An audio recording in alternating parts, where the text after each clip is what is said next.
Let me get a sip real quick. What's up, Lou? Real quick sip. Bing bong. Hello. Hey, welcome to the cafe. Welcome to the Car Guy Cafe, everybody. That's right. We are excited that you are here with us. We are having a nice cup of coffee, and we're getting ready to have a very fun and uplifting, upshifting conversation. Thanks for joining us. We are live. Welcome to the party. Welcome to the party, folks.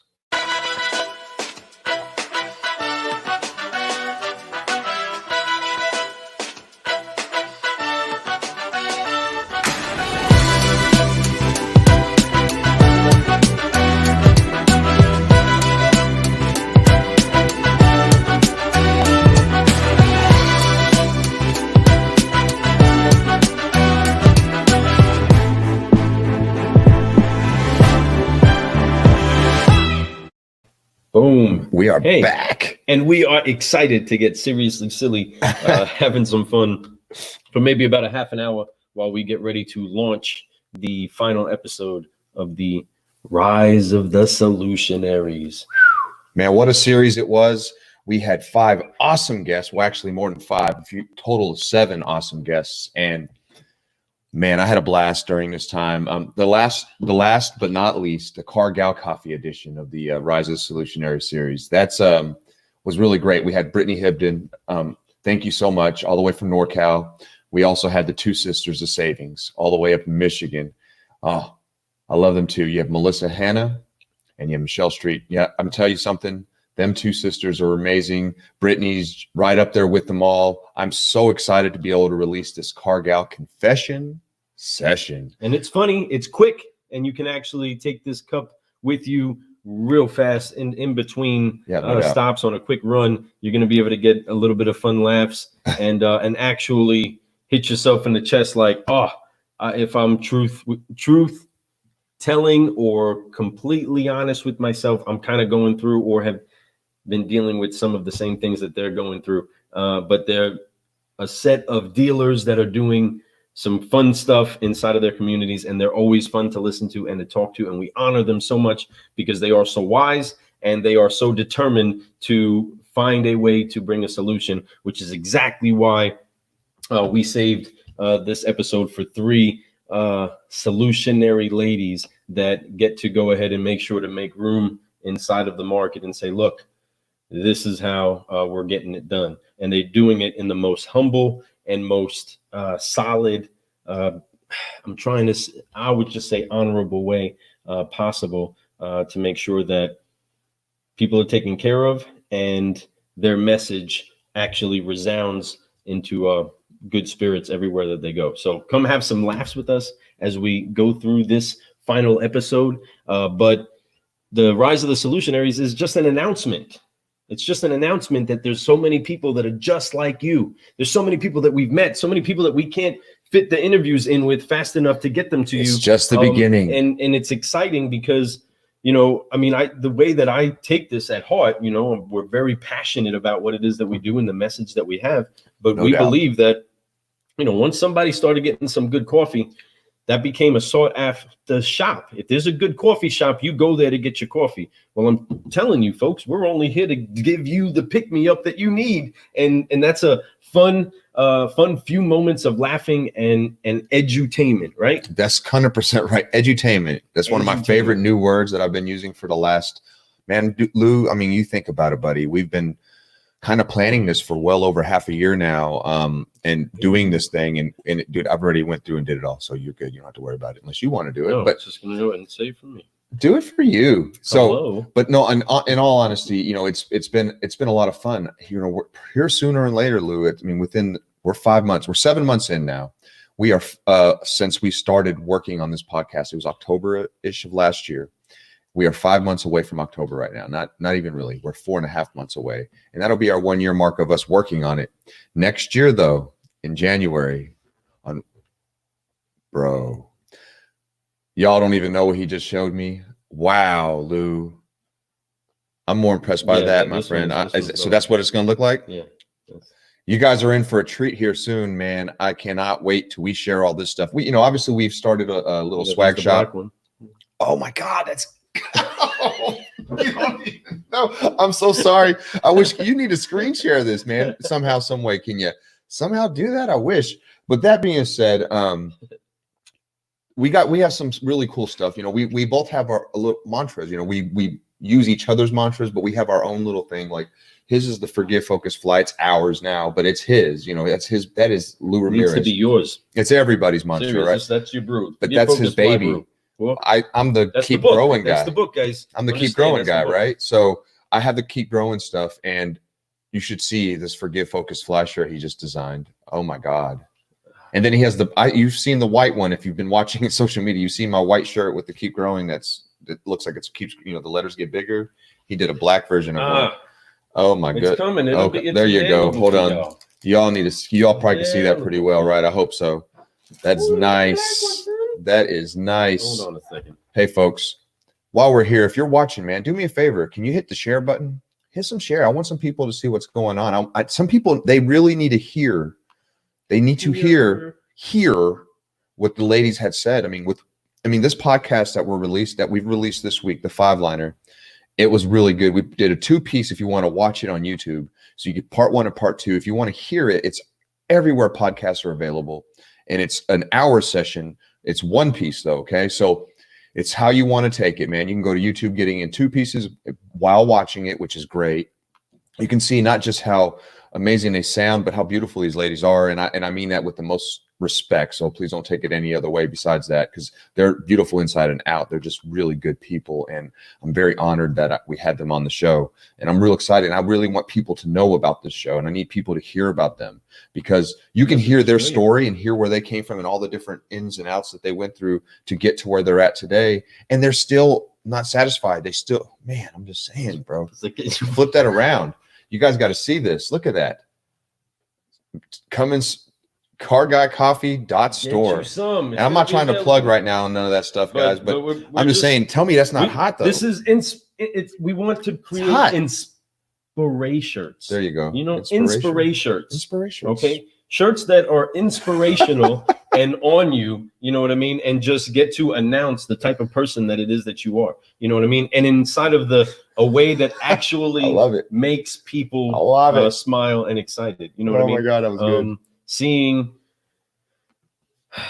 Seeing a message out there. I think basically what I was designing was like, okay, how about that's just the cover for the book? If everybody keeps saying, "Oh, you got to put your picture on the cover of the book in order for people to get your message." Okay, I just want the message out. I don't really care too much about the face. So what I basically do is just wear the shirt and boom, take the picture. That's the book. That's it. That's the name of the book. Done. Shirt with in picture over. Genius. Right? Bing bong. So yes, so all of the things we're real excited about it, and it's, you know, I hope that people feel what we're talking about when we bring those things up, because it's so important to keep growing. And in order to keep growing, Lou has come up with 3 easy words to help you do that. I mean, it's amazing. Basically, I set the goal, he made the plan. You know what I mean? That's how that worked together. So it just, you laid the track. That's how it goes, you know. Yeah, so I like being a little bit of a Dr. Dre. You know what I mean? It's kind of my flow. And we can be Tupac all day long. You know what I'm saying? And we're gonna make some great coffee, brewing solutions for you. Because check it out.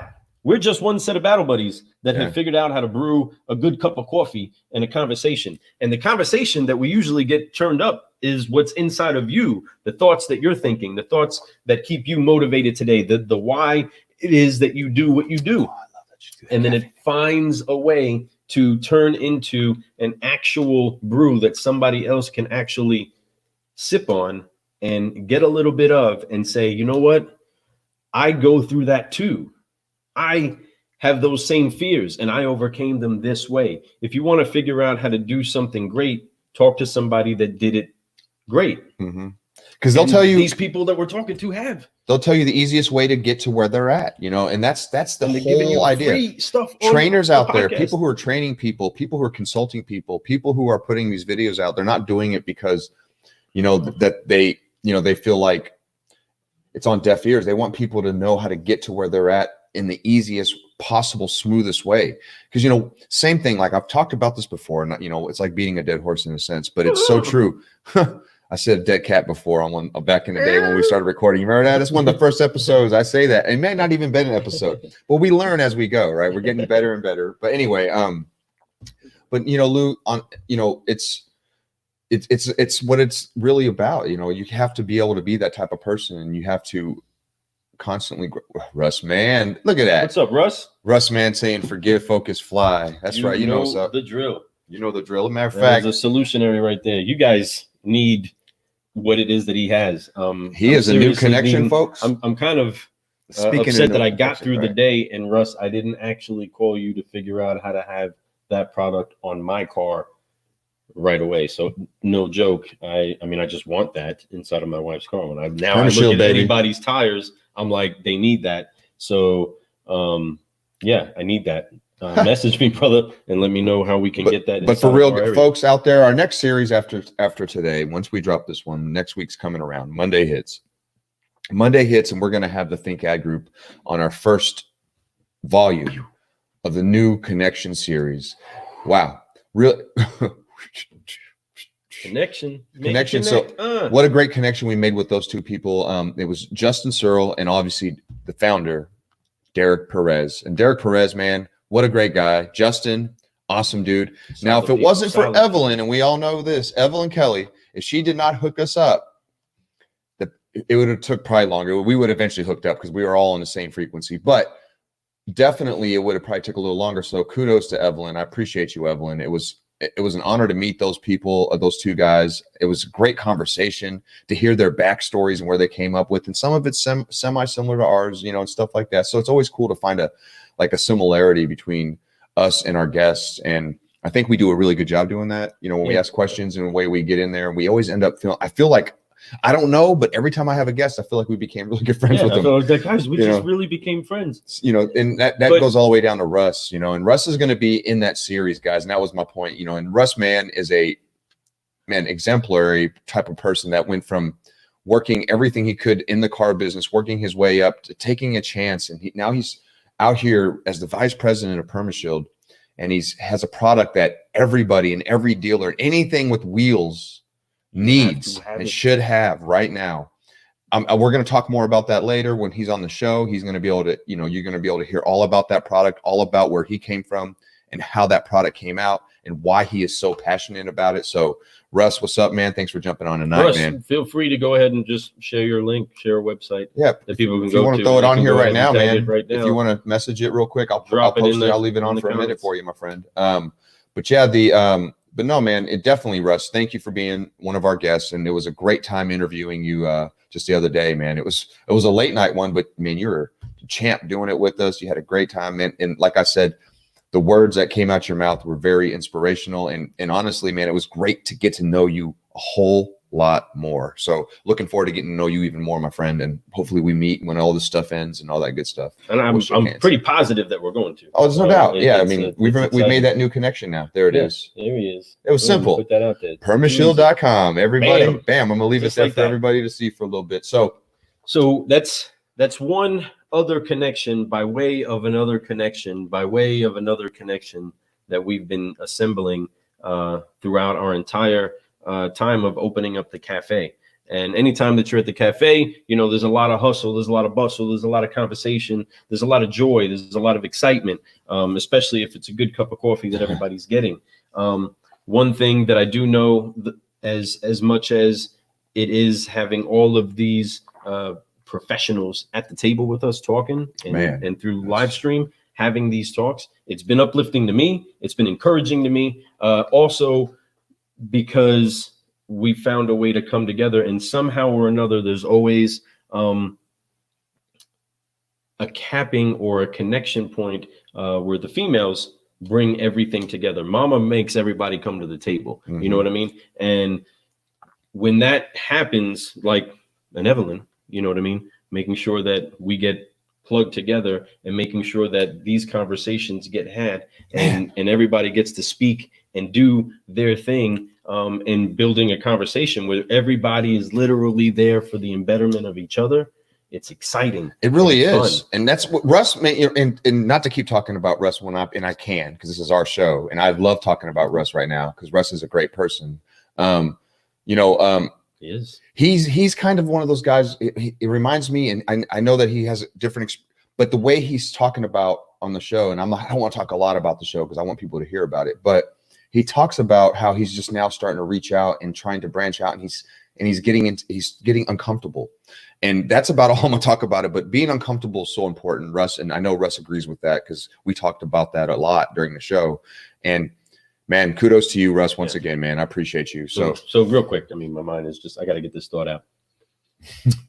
You know, when you go to your Keurig, if you brew a cup of coffee through your Keurig and you choose your ounces that you want, you know that you're going to have a good fresh brew with us. It's going to be uplifting.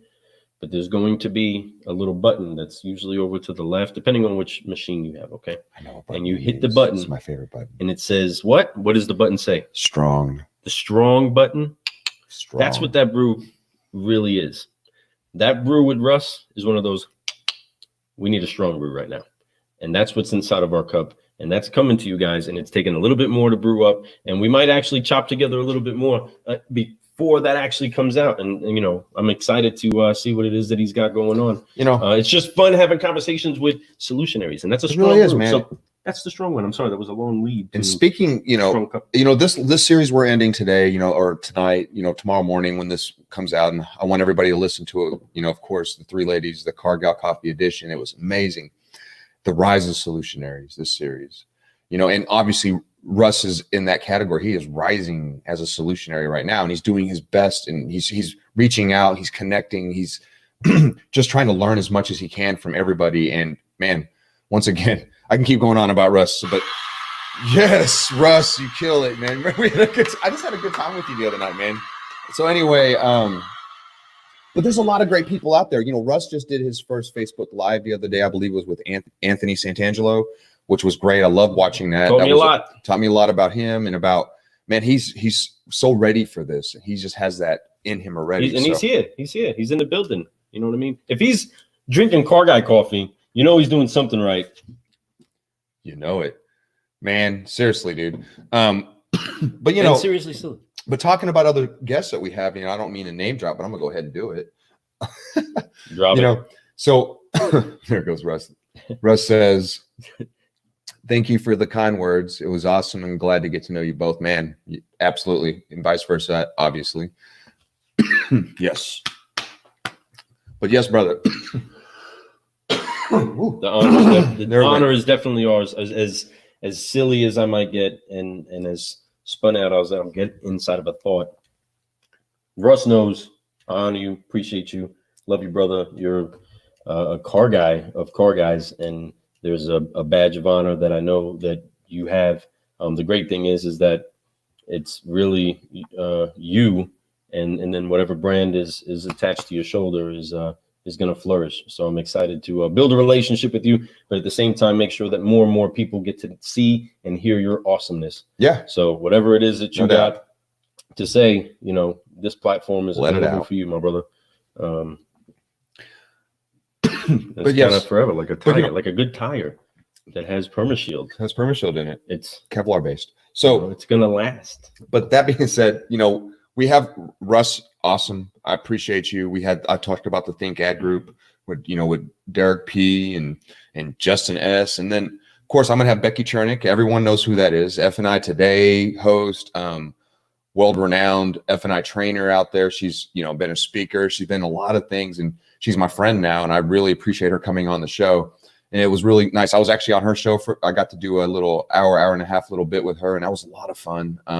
Was my first live ever. So Russ, if that was mine. So, we all been there. So, but no, she was really kind and invited me on the show.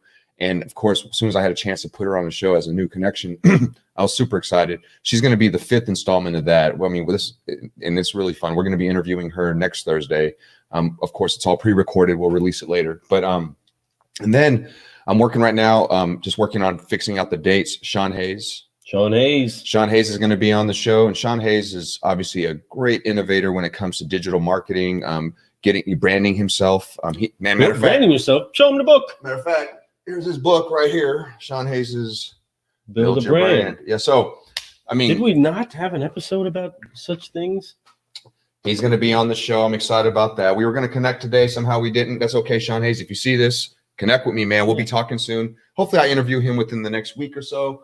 I know that he's going through some things too. Everyone's going through things right now. So, but the importance of you building a brand or birthing a brand is very, very important, because you yourself are a brand. And that's something that you have to understand. You have a presence, you have a physical presence, you have a digital presence, and that is what people are buying into. That is what people are liking, and that is what people are sharing with one another.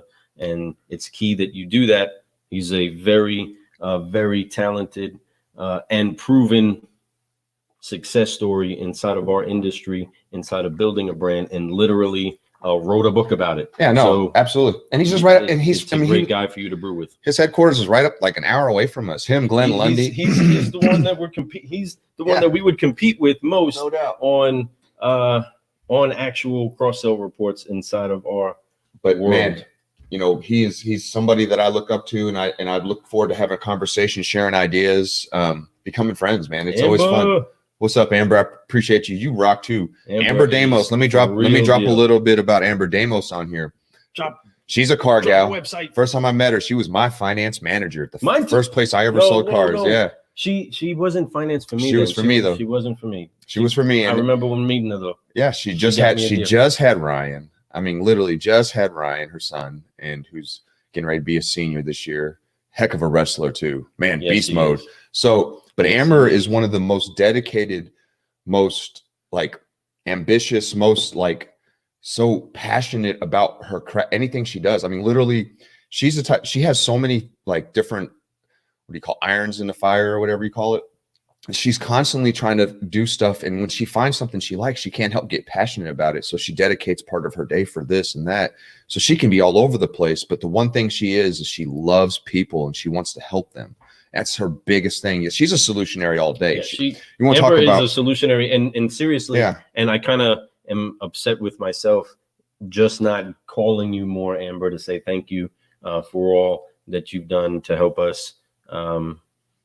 As Tiffany was sick, I'm very grateful for it. We're gonna have another show where I cry again. But seriously, thank you so much. I honor you, and thank you for helping us out while we got through all of that. And of course, a lot of that is lifestyle stuff that now is just part of our way of life. And thank you for that. But Amber is a solutionary, no doubt. And the way that I would describe Amber most, if I had to put one word to it. Now, she's a solutionary by nature, just like the rest of us. That's why our worlds have come to actually line up in the same frequency together.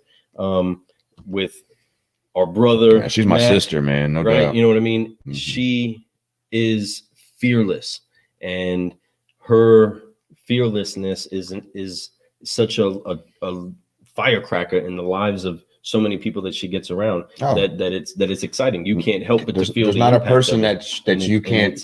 If she thinks motivating. You have an issue, like if you tell her, hey, you mention something like, hey, I got my knee hurts. She's gonna find a way to help you out. She's gonna brew a solution. You got too much heartburn going on. You know you don't have enough energy. You don't feel one with earth. I mean, seriously, this is how deep she goes. She's that passionate about trying to find people natural healing, trying to find people the right way to live, trying to find people and teach them and educate them, because that's the biggest problem with any of us. Is just that some things that we don't do or things that we're just not educated on. You know, I don't want to say ignorance about it because that's a harsh word. We're just not educated. And when you get educated on something, it opens your eyes like so big. And Amber's eyes got wide open years ago. Mm-hmm. And since she's had those eyes wide open, that's been her mission. So I love you, Amber. Yes. I appreciate you, Amber, forever. So you're awesome, Amber. Yes, and, you rock. So what would let's see. I'm wide awake. Is that the song? I'm wide awake. Yeah. Sorry. There it went. I'm wide awake. She's I mean, I don't know. She's a solutionary. No doubt. Solutionary. Seriously. It's exciting to keep having people like her in our life that influence us. One thing that I do know is that you can perish by not knowing stuff. It's literally in the word. My people perish because of a lack of knowledge. And she is an abundance of knowledge in order to help sustain people, livelihood in every aspect, and tries to find a way to do so. I believe that if we were made of this earth, there's an answer inside of it, and we can be fixed by it too. Yep, no doubt. And she'll find a way to brew a solution for it. So, hey, what I can't wait for is us to actually have her break down some car gal confession sessions. There's no doubt future, because I believe that we have to make a correlation at some point about the importance of taking care of your body and eating right, because it's a challenge for every car guy. It helps you selling cars. It is a challenge for every car guy. I tell you, you hear about like, the college freshman, the freshman 15 or whatever. I got that in the car business. It was like 50 though. I mean, I'm telling you, the day I got in the car business to within 3 years, I went from weighing probably like 175 to 230 pounds. That's not an exaggeration, folks. That's exactly how much weight I gained. And it was very unhealthy, and it was very not good and very uncomfortable. And it's totally not me. And there's got to be a way to fix it. And there is. And all of us have gone through multiple changes. But one thing that we're always going to agree on is that it's important that you take care of your body in order that your mind is able to function and do the stuff that is strenuous on us. This is a very mental game. And if your body isn't able to take care of your brain, well, then you're not going to achieve the results that you're actually hired to do at full capacity. So taking care of your body is such a key solution that you need to be brewing, and I can't wait to have people like Amber and others come through. We'll have to figure out a time for that one. That's going to be a really interesting podcast. I'm sure Amber has a lot. It's a lot of smarter people than me, so we got to be very.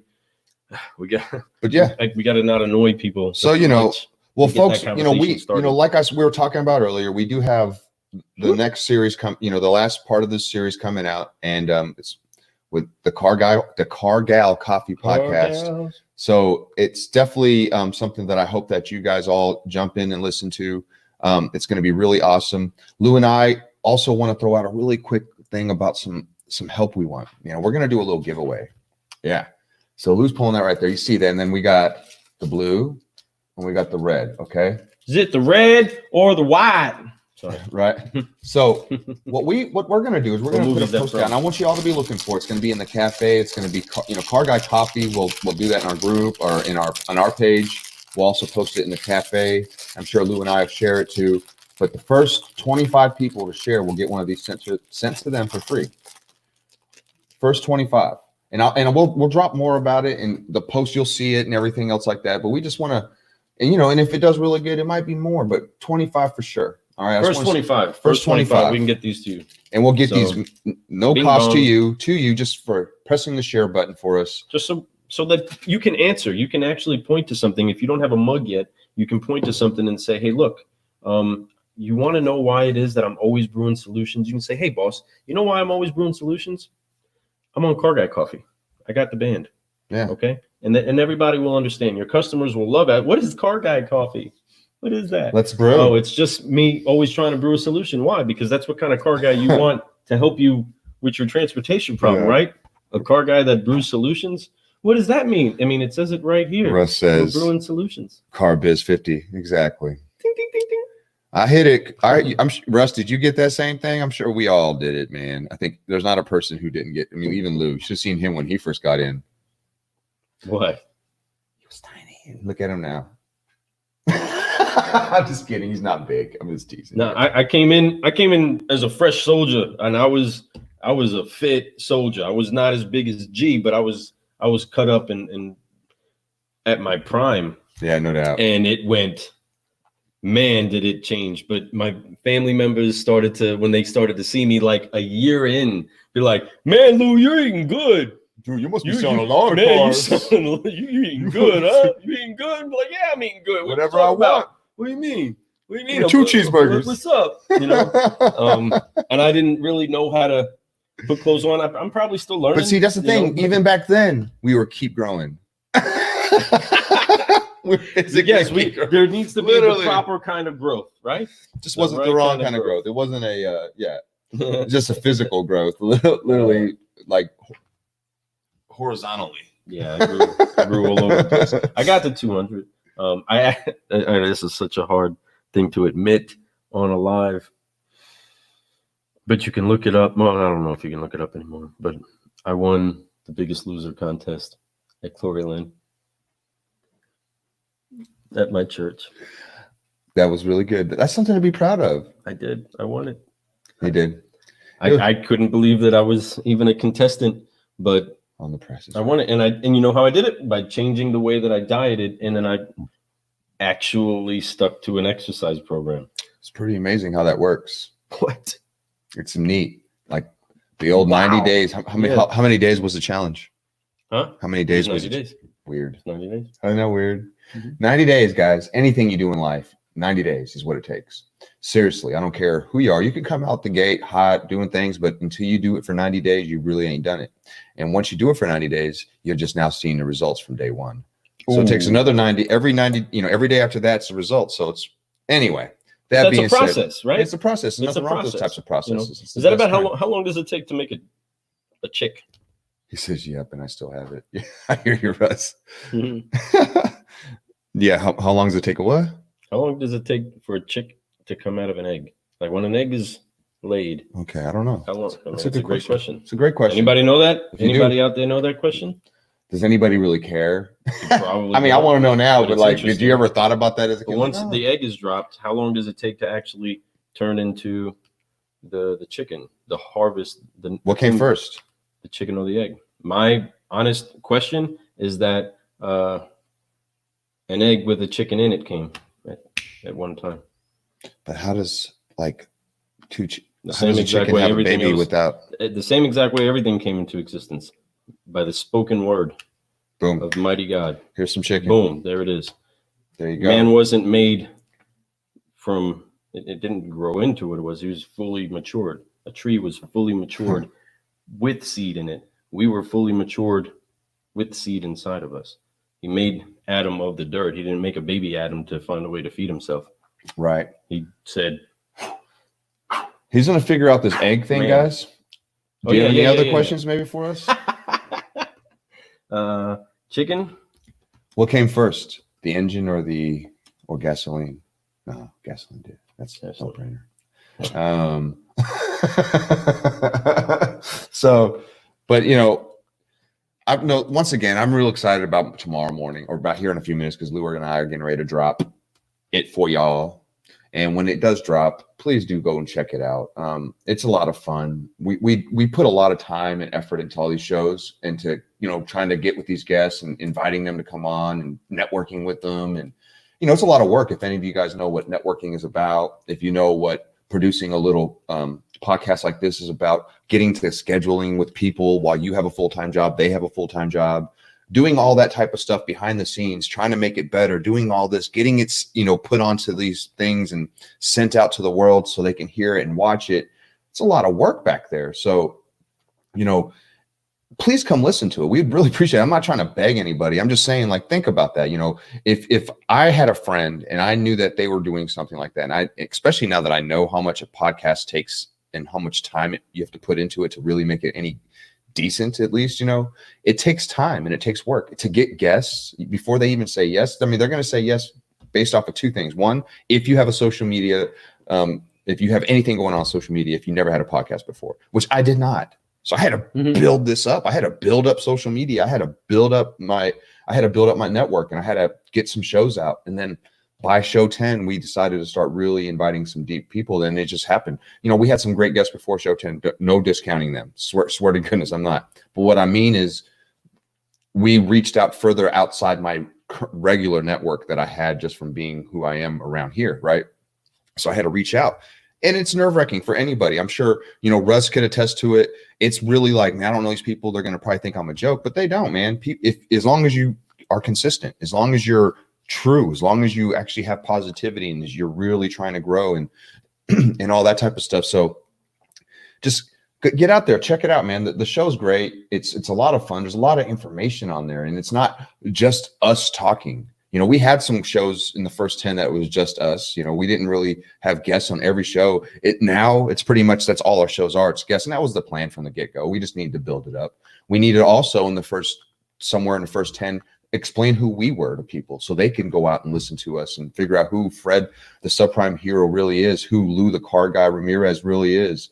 And I believe we did that pretty well. And I think that through our shows, we've gotten better at, talking to people and being able to share their story and then also share ours with their story at the same time, Which inside of that, just know that the ultimate reason that you're going to come to the cafe is to get you something. What's up? What's up, kid? Yeah, we live, kid. What's up, kid? What's up, son? So excited that you're joining us. But we are excited that we're able to be out here getting other people to not just pour into us, but to leave something inside of the show that you're able to take and put inside of your cup and activate your success inside of your life. They are taking the time to spend with us. Again, they're not paying me to tell you what it is that they're saying. And I'm not paying him or anybody out there to tell you what they're saying. We are coming together as genuine people that at heart want to brew solutions and tell you good, encouraging tips to help you out. And these guys now are literally finding their own way to be successful wherever they are. Why wouldn't you want to listen to them? Why wouldn't you want to get excited to have some fun brewing a solution? Why wouldn't you want to brew a solution? I mean, if people got problems, that's what I'm saying. These solutionaries, speaking of that, I didn't get to name all the guests we have coming up in the new connections. Jason Garris, he's like a big bomb. El Patron just dropped his name right there, man. He's making sure. We did a 5-hour. We know about him, folks. A 5-hour session. It was Jason. Dude, it was dope.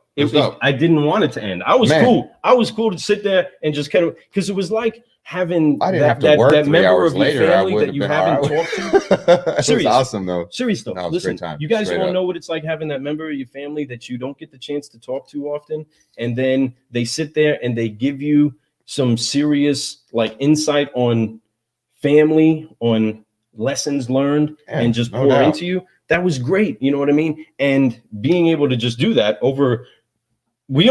that night, I didn't even have a cup of coffee. Crazy. He was spitting so much energy just in himself that I didn't even need a cup of coffee. No, I had a cup because I didn't have one. Lou showed up a little late. Yep. So I had a cup ready going for me, because I didn't want to make one that was going to be cold for him when he got here. So because I'm not a rude dude, but I didn't know how much longer. Mm-hmm. So I'm drinking my coffee and he shows up, but dude, it went on and on, but it wasn't, because I would say 80% of the conversation won't ever be aired, right? Because it was just, and Jason, what's up, man. That was a real convo. You know what I'm saying? We felt like we were in the room together. It was dope, man. It was a lot of fun, man. And so he woke up at 2 p.m. We weren't to work and solve some problems. That's pretty awesome. But he should have. Yeah. I'm glad he had the chance to rest. I'm loving watching him with his dog. No, dude, his dog is. He's got like a man dog. If I show him with my dog, it's like everybody be like, "Man, Lou, yeah, that's real hard. You doodle." No, but it was a dope session. That's going to come out. So that was the fifth of the out of the 5 that I talked about for the new connections. The Rise of Solutionaries was dope. El Patron, he was on there. He was right in the middle. Man, what an honor to have you on the show that day. And it was good to release that out there for people to hear. It was great. Speaking of books, let's get that one. Yeah, get that game change out here. One more time. Again, reminding everybody, the entire game has changed. And it's very important that you get information from people who understand how to change the game on the game. Okay. And that's what it is that he's doing. He's making sure that things are getting right wherever it is that he rides to. And he's got an incredible story. So much relation between a lot of you car guys. Dog ears in here, myself, from all the places that I like. There's some good little spots where you can just go in here and reach in and just it's section in it's dope. Worksheets in here, guys. If you're trying to grow and you need to take notes, seriously, do it. It's get you some of that book. It's on Amazon right now. You want to drop the website? Go ahead and drop it. Drop that website. He's got the sling. Yeah, I saw that picture, Jason. I saw the one you said story later, but you had the whole helmet on, the face mask on. I bet that was a dope day driving around on that thing, the slingshot, man. You guys jumped off the screen. Yeah, it was. No, Patron, and it was that much fun with us. For as much fun as you think you had, we had even more, bro. Seriously, we're pumped up, excited. Man. It's exciting, when you like some of your favorite cousins show up to the party, and you're like so excited that they're there, and it's about to be a good throwdown. That's what you know what I mean. That's what it was like. That's what it's like with having Patron, Jason, and all of these other guests. It's like, yo. It's like we caught up on time we never had together. You know what I mean? But always we've been running on the same frequency, and it all connects inside of we were all bound to meet one day. It was going to happen. Get everybody going. I just can't wait till we can break out of these states and go have a big old conference somewhere and just hang out and grow during the day and then have a great time at night. You know what I'm saying? Set off inside of a room, all of us inside of a room together would explode the entire room. There'd be so much energy just popping. Oh my goodness, it'd be. I can't wait. It's gonna happen. We're gonna have some fun, man. We're gonna have a lot of fun. We're gonna eat some good meals together. Got their car, got coffee. Yes, man. It's gonna be a blast. And word, that's right. Word, kid. Words. I love that. So there is a question that I did mean to ask Patron, but I didn't ask him, and only because I always ask all my New York friends. So do you spit? You got bars? Dude, you got bars. I'm curious about that. You sound like you got the flavor to get the bars down. So that's gonna happen. Yes, it is, Jason. I'm waiting. For real, Jason. I can't. And I bet Jason does. Dude, and then once again, man, if we can get it broke out hunting season, you need to come down here, man. Straight up. This is the time to come visit Kentucky. This is usually like this time next year. Seriously, go ahead and put that on the map. This is where you guys need to be next year around this time during Derby season. Kentucky Derby, looking your best. Having some fun, and man, I definitely think that's going to be such a highlight of everybody's memory bank. Having a derby with El Patron, Jason, all derby, the Solutionaries. That's what's coming together and being at the derby. The Kentucky Derby is like 40 minutes from my house, man. For real, seriously. Derby time, G'd out. With Limo all the stars, dinners, everybody, and then it'll be after the first parties, derby after quarantine. So, El Patron says he only got jail bars. I know a lot of people that didn't get bars until they made it to jail. You know what I mean? They didn't start spitting until they were in a block. I'm coming with Patron in the slingshot. Now, he said Patron says he's down, so we're gonna make it happen, man. Yes. So when the derby breaks off. Hopefully it happens. When it does, it's going to be the run for the roses. You got a spot right here, unless you want to stay up in a hotel in Louisville. It's up to you, man. Louisville's kind of dope up there because there's a lot of little things you to do. You got to be at the right spot. So get the limo ready. Yes, sir.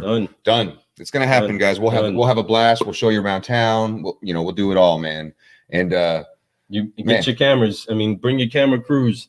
It's gonna be a time. Yes, and then we'll even do an interview here at the cafe with you really guys. So much better. We'll have the way we wanted this to begin with, and that's having you all sit down at the cafe, at the table that Fred sanded down, coated, stained, all himself. We stay outside in the woods. You lie. That's a lie. You ain't wearing no Gucci boots out there. No, not with that outfit. I bet, Jason. Seriously, whatever, man. That's cool. Okay. You all come on down. We'll just have a good time, no matter what it is. You know what I'm saying? We'll all split bill. You know what I'm saying? We'll make it happen. We'll have a good time. We'll get it squared away. So yes. Once again, man, these two guys here were amazing. I can't wait till y'all. I'm already. My brain is already. Yeah, I can't wait till y'all hear Jason. That limo, Brew, man. It's gonna be great. It's gonna be a lot of fun. You're all gonna laugh. He is so everywhere with his thought, and it's amazing to meet somebody. He's got like a genius style mind, and I love it. So, but he has wisdom. See, that's the thing. There's a lot of people that are very smart. You know what I mean? Yeah. There's a lot of people that are smart. I'm with you. There's a difference between people that are smart. And I love learning from them. Don't get it twisted. I very much appreciate learning from people that are smart because I know that I may not be the most educated, but that doesn't make me not wiser than a lot of the people that are smart. Does that make sense? So I've experienced a lot of things that make me wise. I appreciate wise people. I appreciate wisdom coming to me. And wisdom is something that is definitely experiential. You know what I mean? It's something that you have by way of experience. And He's all over the duckling place. I hear you, bro. But that's why we love him. That's why Jason is Jason, man. And don't be any other way, bro. Be all over the place. Yeah, but just like Lou gets layered with his questions, just like I talk extremely fast. And I'll follow the rabbit right down the trail. But yes. Oh my goodness. All right. Well, so I'm still the rapper of the bunch. He still is, man. Man. Hey, be ready for that. I'm telling you guys, we're gonna come out with a Car Guy coffee. It's gonna be a nice rhyme. We're gonna come out with it. It's gonna be dropping. I don't know how long you think it's gonna take us to make this happen. Come on, I'm gonna put you on the spot because if you write it down, it has to happen. I'm telling you, he's in his bars. If you all ain't ever heard him freestyle. Okay, so we'll say, because we have a whole other series that we got to come through. So this would be to launch that next series, which didn't even give the next series the name. And I think that we're still trying to come out with the next series. I think the next series that we need to go with is Fast Trackers. Okay, I like that. Fast Trackers. Because there's a lot of people that jump into the game and are fast trackers and actually find a way to get successful quickly. And I know I was one of them. There's a lot of bumps and bruises and a lot of mistakes and a lot of car guy confession sessions that come in the middle of all of that.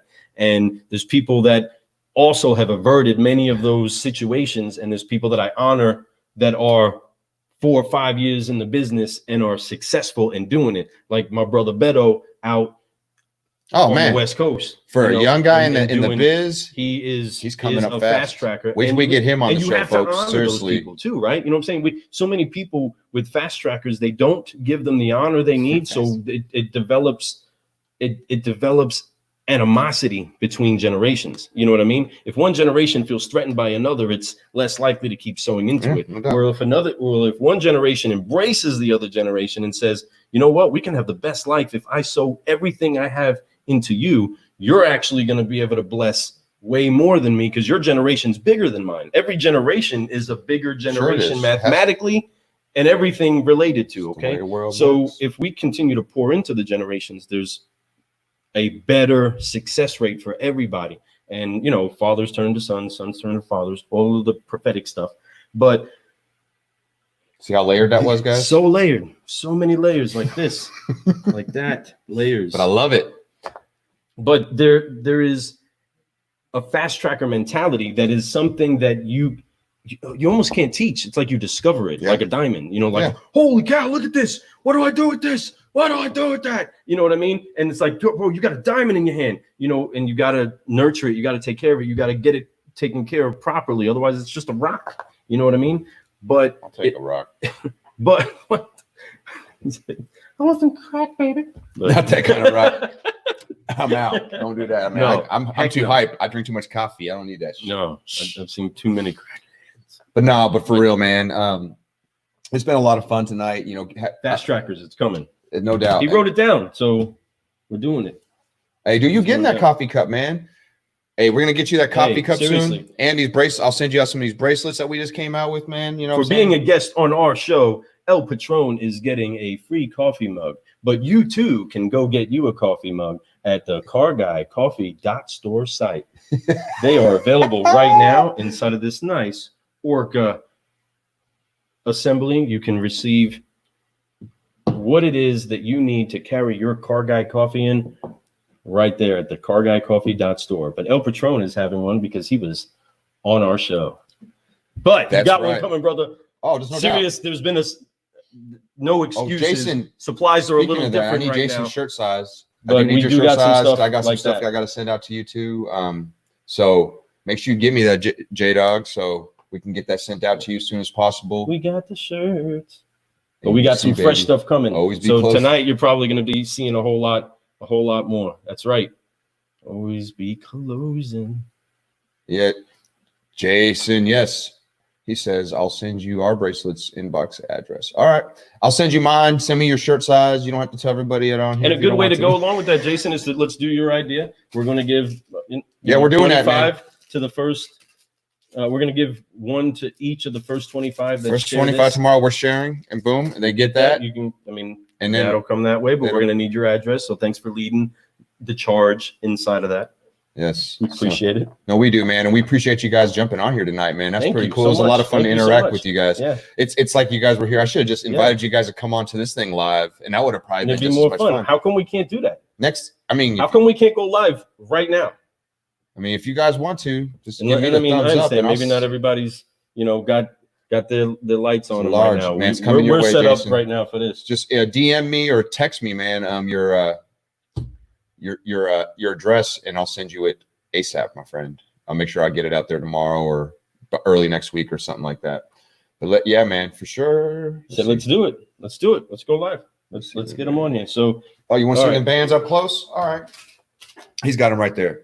So you got it's pretty dope. So on the outside, you got both the Car Guy Coffee with the logo. That's the podcast right there. And the other side of that's going to say Car Guy Cafe, which is our group that we have on Facebook. And then it has a logo for that. And then you flip it in the inside. You got to make sure it's like a dog collar. You got It's got to be close. It's got to be close to your skin in order to be in you. That's right. Forgive, focus, fly. And the inside, you got the Forgive, focus, fly right there. And then you got Let's Brew, and then there's one other one. I almost had it. Man, keep growing. So in the inside, you have all our mantras in there. So so I'll get that sent out to you guys. Get you some of that. All of y'all need to have that attached to you right there. It goes conveniently on your wrist. I rock them both because I can't figure out which color I like most, red or blue. So I'll send you a couple up. I'll make sure everybody gets some, man. I appreciate you guys once again. And you guys want to jump on here? So let's do this. I'm gonna send you an invite real quick, J-Dog. Give me 2 seconds. I'll see what's up.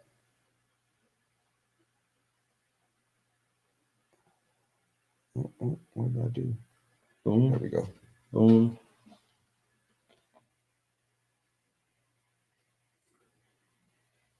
Jason, what was his name? I forgot it already. Hold on.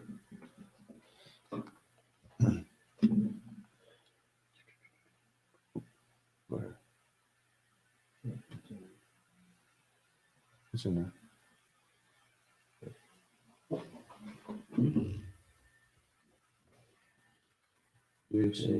No? Yeah. Nope. Yep. Too many buttons. Jason. Whatever it is, or Jason G, or what is it? Hey, just send me. How come it's not there? It should just pop right up.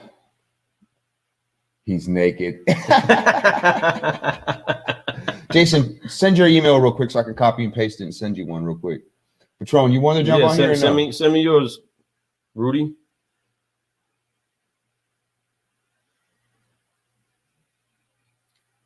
So while that's going down, how much? See, I got his email somewhere. I can't believe it don't pop up. It should have been on here already.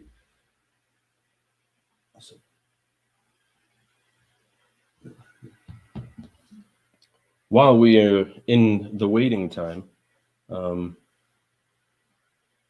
watch this quick video. Cue the video. Oh, of our thing? Yeah. Of our one thing and that thing. We'll be right back. Joey.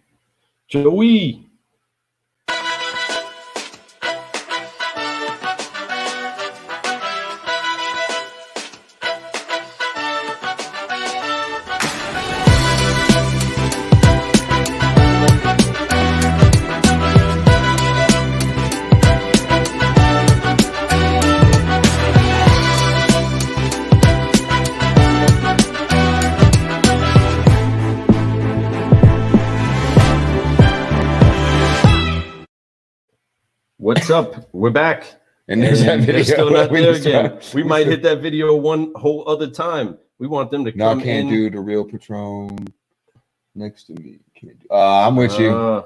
Yeah. I'm with you, man. My wife's upstairs in bed, so she's I feel you, man.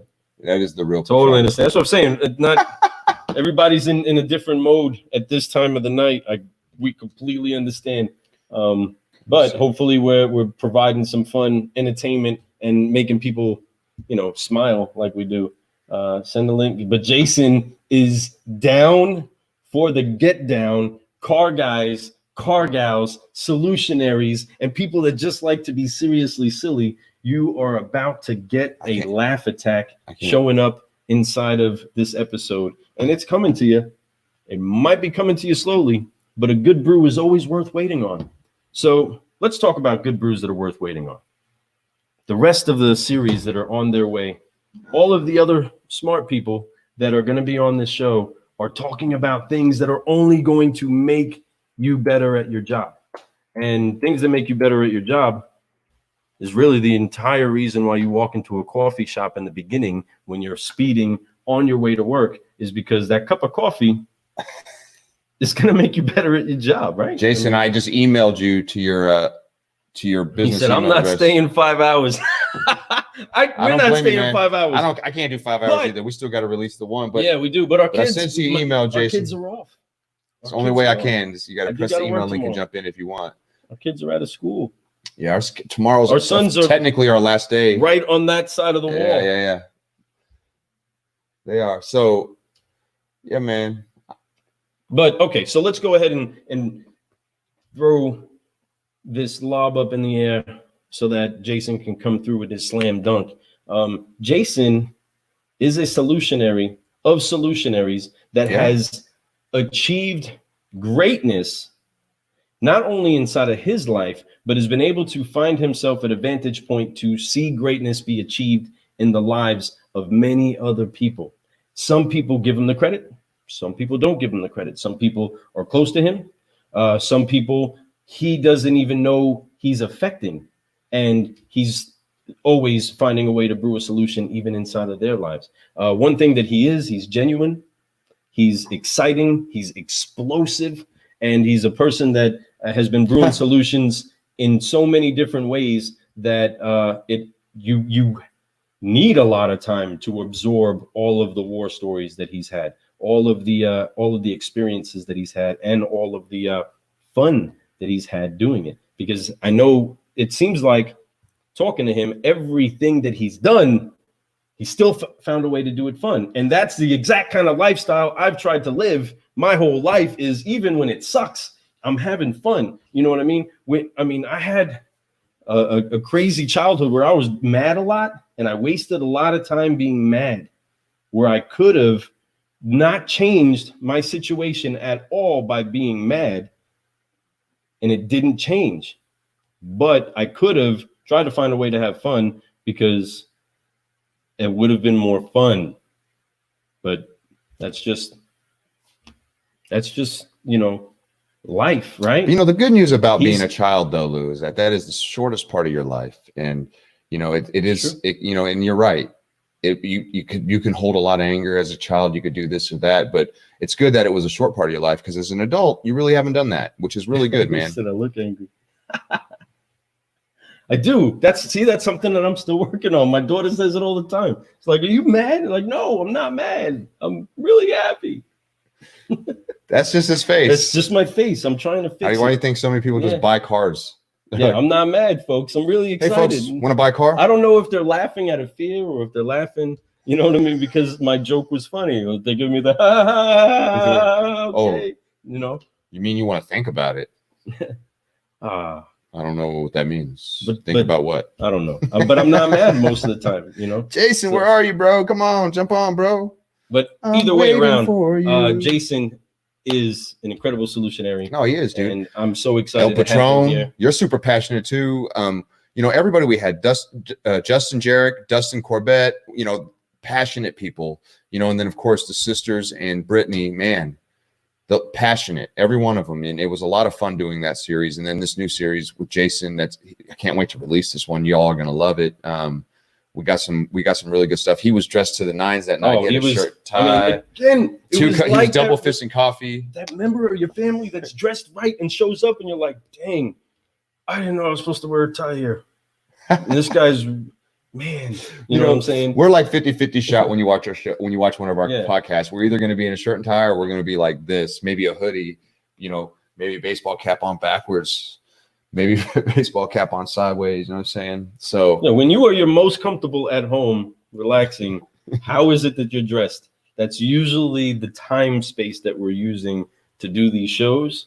And so we're trying to still be in that, because this really is at least at my heart, I'm okay with sharing the screen with everybody, but this is really supposed to be in your ear for car guys to listen to. Ladies and gentlemen, we are now introducing. Oh snap! Hold on. The one and only. Hold on.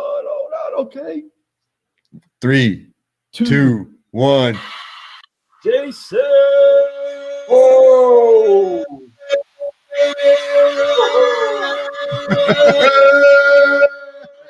Oh! We got our headsets on now. Good evening.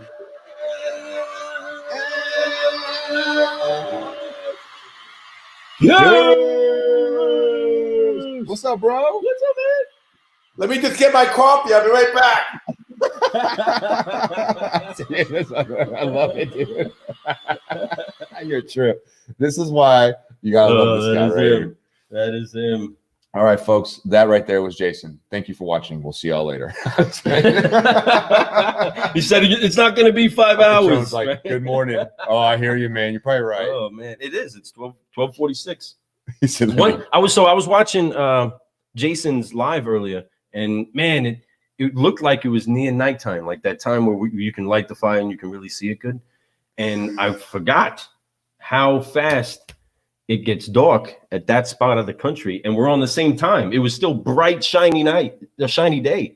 And to him, it was dark. It looked like it was dark, and we were at the same hour. That's because we're right where we live. We're right on the east of the time zone. Like literally, if you drive 30 minutes this way, 30 minutes. Time zone. That's central time zone. But we're right there, so we get the most sunlight you could possibly get for our hours. I love it. Like 9:30 in the summer, 9:40 sunsets. That's pretty dope here.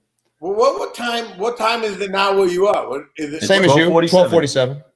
12:47. Yep. What are we doing? We're getting ready to launch the next part of our latest brew. It's the Rise of the Solutionaries, the Cargal Coffee Edition. This is the last one before your series jumps in with the new connections. Yeah, it's truly amazing how us guys can be up this late, like talking shit. You know what I mean? Just having a good time. You know what I mean? Just, it really is. No, that's true. But and this is the point that I do try to make to real car guys that actually want to find a way to be successful. It's that, hey, there's a lot of time that you spend watching multiple episodes of nothing that made you any better. Boom. And instead, you can actually be finding a way to have an effect either on yourself or other people. Like you can build yourself up, like read a good book or work on really writing something out, work on actual content for a business, work on dream scaling, stuff, different things, instead of making sure you get all of those episodes in. You know what I mean? Or different. It's one thing to watch, watch a show with your family to build some family time. And I do that. To spend a whole night just, don't get me wrong, guilty. I've done that before. Again, I'm not saying that because I haven't done it. You know what I'm saying? I understand completely what that's like. I remember going to a different, like waking up on a different day and be like, man, what did I do? I really didn't accomplish nothing. But man, I got through that. But now when Cobra Kai came out, I was 100% completely cool. Had to watch that. I was going to binge watch the entire thing. I wasn't going to sleep until it was done. And I couldn't wait until the next one came through. You know what I mean? It was like when that new game came out when you were a kid. Oh. You know what I mean? That new game comes out, you are not sleeping until you actually hit that level. But either way around, that's what it's like at night with other solutionaries like us. They're like, hey, you're up. Well, I'm up. Let's do stuff. Your best, your greatest ideas come in the middle of the night. And so many people have notebooks set aside so that when you wake up by your bedside, some people actually, believe it or not, I don't know if you've ever done it, but have you ever woke up in the middle of the night and just like, oh my God, freaked out, and then you go write it down because you know that in the morning, if you don't get it written down, you're going to skip it. Yeah. You know that some of the best businesses ever formed were laughed upon. It was a joke. But when it was a joke, it actually wasn't funny because it made so much money. And because the reality is things that don't make sense are the things that really that what I mean by that, the things that don't make sense to people, the normal people, like the things that make sense, like, when I came up with my app, all my app is common sense. Anybody can copy it, anybody can do it, but nobody can deliver it. The problem is nobody can deliver it. That's the whole key of any product that you have out. So whenever you come up with an idea or a system or what's going to work, what's not going to work, what really works is guys like you, guys like, the car people, El Patron, people like, even the guys that are following you right now, like who's ever in, the guys that really want it in the business is what really makes everything work. Nothing's going to work unless people make it work. And that's it. I mean, a car's not going to drive itself. Somebody has to apply the pressure. Somebody has to actually put the fuel in the tank. Somebody actually has to have a battery that's working and has a key to bring it all together. I mean, it takes a person that actually wants to activate it. It's not going to move itself. You know what I'm saying? It's just not. Patron says, we not normal. We live at 1 a.m. We live, kid. 1 a.m., son. Right. Come get it. That's how he's always talking to me. Underwear. I love it. In my underwear. That's right. Hey, underwear, don't care. Just go with it, right? That's right. You're at home. You do what you want, man. I'm glad you came on tonight. It's good to see you tonight. Man, it's exciting to see you. We were just talking about how awesome it's going to be getting your brew out there for everybody. You know what I mean? And I had to throw on my shirt, make it look like I'm professional. You are professional. Bo Julia says Jason delivered. Because that was El Patron that I was naked. He didn't know I was half naked. He didn't know. Only half.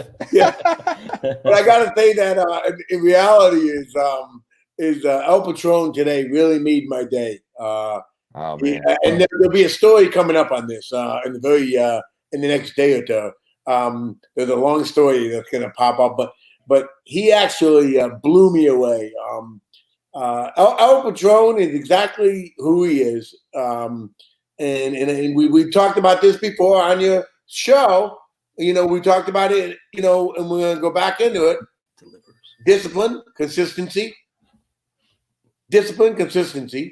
And he's getting the job done. And he's hated, if he's hated, is by the people that don't want to do it, can't do it, or it's not even they can do it, they actually can do it.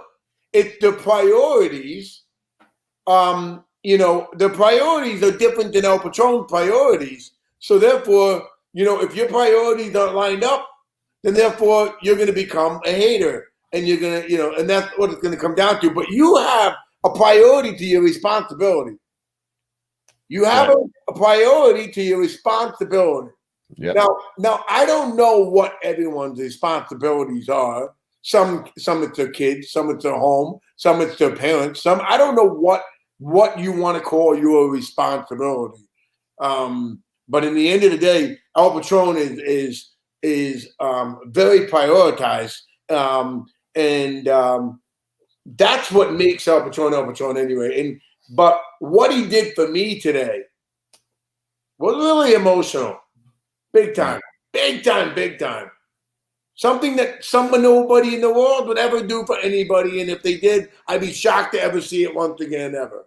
And that story's going to come out tomorrow, next day. Oh, I can't wait. And man, I really wish that you would spill the beans. But hey, it's all good. I completely understand. But one thing, go ahead. And then I'm going to. It's awesome to see the brotherhood that you two have. Yes. It's not just social media that you guys are doing it on. It's actually in real life. And I know how much he cares about you. I mean, and he doesn't even have to say it. You could see it. And it's not non-manly thing. It's real. It's like a brotherhood. And that's, I feel that because I feel that with my homeboy right here. I know that he feels that with you. You feel that with him. And it's nothing better than that. Because no matter how low you can get sometimes, to have somebody that can lift you back up, that inflates you back up to here, to make you feel better about life, about everything, just by a few words or by one action of, there's so many things that they can do, but, it just takes something small from somebody like that you care about. And when they do that for you, man, it hits you right here so deeply, and it shows it over and over, no matter, because, he could be having all the amazing things happening to him, and then let's say that you have a bad day, he's not going to overlook you. He's going to make sure that you get lifted up with him in his amazing day, right? And the same thing with you. He can have a bad day, you have an amazing day, and if he's having a bad day, you're going to lift him into your amazing day. And that's what partnerships are about. That's what we talked about even today. Yeah. We talked about that today, and that was one of the things we talked about. When you're down, I'm there. When I'm down, you're there. And every day, this is the way a team. This is the way it works. And by the way, just so you know, in general, friendship, everybody wants to break that bond too. That's the other thing too. It's amazing how dirty the world is, because people would love to see a friendship destroyed because just think, it's not that they mean it. It's just that the inner self, the feeling of whatever they went through, they say, oh, we're never going to make it. It sounds like two lovers. We're not lovers. We're best friends. There's nothing wrong with but loving each other. You know what I'm saying? If you don't have love, then your life is going to be filled with fear. You know what I'm saying? But it's so true though, man. 100. That there is a true brotherly love that is allowed. You understand the type of love that I have for the units that I put on the uniform with, that we got ready for, that we did some crazy stuff together on, you know what I mean? Inside of the military, we loved each other. You know what I mean? That was a different kind of love. My brothers, the brothers that saved my life in New York, those brothers are love. No matter how life was, that's love. That's okay. And people do make it weird. And there's some stuff that everybody has to say something like, oh, no homo, but I love you, dog. You know what I'm saying? Whatever that is. It's funny and it's cool and it's cliche. But a relationship with people that are like equally yoked is a blessing, and it's strong. And many people try to bring a defense against it. They try to find a way to break up what is the strength between you, in order to try to steal away the heart of it, like a football team. You know what I mean? They're trying to take away that secret sauce that's in there, because they're just trying to defeat you. That's what an enemy does. They try to divide and conquer. And if you're wise enough to understand that that's what the enemy does, you put up your defenses and you actually grow closer together, trying to make sure you divert that. But when saying that the El Patron delivers, and the reason why you guys have the connection that you have and we have the connection that we have, is he delivers what he says he's going to deliver. And the reason why we value stuff like that so much is, see, a person that's delivering something knows how to prioritize. And you hit the word perfectly. He prioritizes things properly. This is why he is successful. So this is why the wisdom of how you prioritize things, the way that he prioritizes things, it sets the stage for the success that you all end up having. And then that priority to you in a relationship with him then says, hey, you're a smart man that knows how to prioritize things and is successful at it, and you prioritized me. You put me on this part on your list, and that blesses me. Thank you for giving me that time. Thank you for giving me that call. Thank you for giving me that cup of coffee or the car. You know what I'm saying? You prioritized me, and that makes it so much valuable when you know how much somebody values their priorities, and then they put you on that list. Yep. That is an incredible blessing that bonds you together. Our priority with El Patron. I have never in my whole life, ever, 48 years. Okay, well, let's go back to when Facebook started. In my whole 12 years or whatever it's been now, whatever the years it's been. Go back to the beginning. I have never seen anybody hit the like button faster than El Patron. There is nobody in the country that will get back to you faster with a heart or a comment back. Pay attention how quick you make a post, and El Patron is there to like it and comment it and share on, or even just to acknowledge it. See, listen, that alone is a full-time job. Yes, it is. Yes, it is. Clue. If you've got 1,000 friends and you've got to do 1,000 likes in a day, well, 1,000 seconds divided by how much time do you think this guy is? He's pouring his life into social media, to doing this stuff that he believes in strongly, to acknowledge people the acknowledgement of people and the time he's doing it. See, there's a trick to it. And this is good for everybody to learn. And the trick is acknowledge a company that you don't do business with. In other words, go on Facebook, go into a business page, and say something nice about that business. Come on. And watch what will happen. That group will start following you and liking you, and they will start becoming your friend. Now, if you multiply that, imagine how many more other friends you can actually make. And so all these Facebook businesses, they're all proud of their pages. But now imagine all those people, it's a big deal. And so El Patron, quickly hit that like button, quickly comment, get back to everybody. He is really good about what he does. And that's it. That's what I'm talking about with the discipline that nobody has. Even I don't have it. I don't have time for that. You ever hear that? I ain't got time for that. Ain't nobody got time for that. Ain't nobody got time for that. Right? But I understand. Got time for that.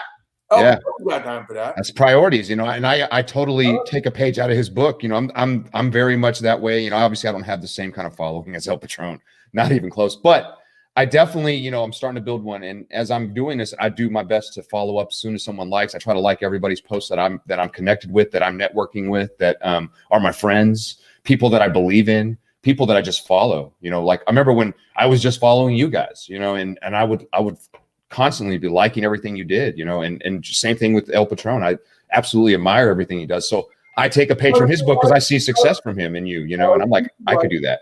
Because you liked what I was saying, that means that we were in agreement of what I was saying. So I look at you like not somebody, I look at you somebody different. I look at somebody, I'm making a post, I'm trying to make a point, and somebody is agreeing to what I'm saying. So the fact that we are agreeing makes me want to say more to you or even get to know you, because now that's the person I want to work with. I mean, that's who you, at the end of the day, after about a year of following me and after a year of going back, you become a disciple, you become a friend, you become somebody that I can count on, you become somebody that I would want to hire because you agreed to everything and you were constant. That is another form of how you hire today, what you look for in people. Right? No doubt. Right. I mean, right. And also that they found a way to complement you, to complete a part of you, to bring an encouragement and an uplifting to you. That's the only reason why you're actually ever hiring somebody to do anything for you. It's because they're bringing an increase to you, right? There is a reward for what you're doing. And so even inside of a relationship, you're always going to get what it is that you pour into it. You know what I mean? You're always going to receive what light it is that you shine. You're only going to reflect light if you shine light. And you guys do such an inspiring job. It's always something that right now it's a blue plan. You guys put a blue plan. You guys do the same thing. Listen to me. You guys are doing the same thing. See, you may not feel like, oh my God, we're getting anywhere. You are going farther than you ever thought you ever did, because here I am sitting here in my underwear in the morning, hanging out with a couple guys. This is a little crazy, guys. Yeah, no doubt. And I appreciate it. That's my favorite part about it all. Yes. I like to have fun, man. No, we absolutely love doing this with you, man. And that's what's cool. It's like you said, like as time went by, it's follower to now we're friends, and I feel like I can call you and just be like, "What's up, Jason?" That's why this doesn't feel like anything. It doesn't feel like a show. It doesn't feel weird to me. It just feels like we're a all combo. equipped. It feels like, oh, this is how we got to talk. That's why I love about what we're doing. We're being trained to talk like this to everybody in business right now. You know what I'm saying? This is how we're being trained to speak to people, and so this is kind of coming very natural. We're just on this platform, and the whole world gets to see it. And you know what? I want to live a life where every conversation I have, somehow or another, it's building the world in a better way. I don't want to have a place where I have bad conversations with anybody. If it's a conversation in my bedchamber with my wife, I want it to be uplifting. If it's a conversation right here on social media with the whole earth watching, I want it to be uplifting. You know what I mean? And I want it to actually kill stigmas, kill lies, kill the idea that people can't be real with each other and be real and exposed and transparent. You know what I mean? Kill the stigma, especially on this business, which is the whole reason why we do this, is to make sure that the people that are in this business shave that stigma off it themselves and say that it's going to be what they create it to be. You know what I mean? Nobody's going to put a sleazeball mentality on me. Nobody's going to make me be less of a person because of the profession that I'm in. As a matter of fact, I am the diamond inside of what you consider a rough bunch of people. You know what I mean? And we run into people that are like you, that are like-minded. Not every fish swims together in the same school. You know what I mean? But we are obviously jumping in a big ocean together and finding a way to flow. Ross Mann made a good point. He said, yes, this is going places and people are watching that you don't even know. Man, awesome, Russ, yeah. And that's the truth. And people are watching, you don't even know. And they become a follower, and they become, you know, Russ Mann is another follower, and Russ Mann is somebody that I follow. And that's how we all, everybody is connected some way or another. And that's what we want to do. Make the connections. Boom. Yeah, we're making all this. It worked out perfect. Us up for the next episode. So, hey, this guy. That's good. And that's exactly it. You know, and we, you know, we definitely try our best to just get people out there. You know, I definitely wanted your word out there. You know, somebody like, I want to have Jason on my show because Jason has so much that he can give to people, and he can give me something. I could learn something from him by listening to what he has. And honestly, I talked about the conversation we had as a joke, as fun, but the most important thing I got out of that 5 hours we talked the other night was a lot of great marketing ideas that I just never even thought of. You completely look at it from the backside of it. You know, it's like working a deal from the backside to the front. And I work at you know, whatever. But it was such an amazing night for me. Like, I literally woke up the next day. You text me and you gave me another idea and blew my mind. You know, that type of stuff. So that is exactly what I was hoping for, and it was amazing. You know, because what I'm thinking is when I talk to people, you're not my competitor, and you never will be. Right. What you are is a friend.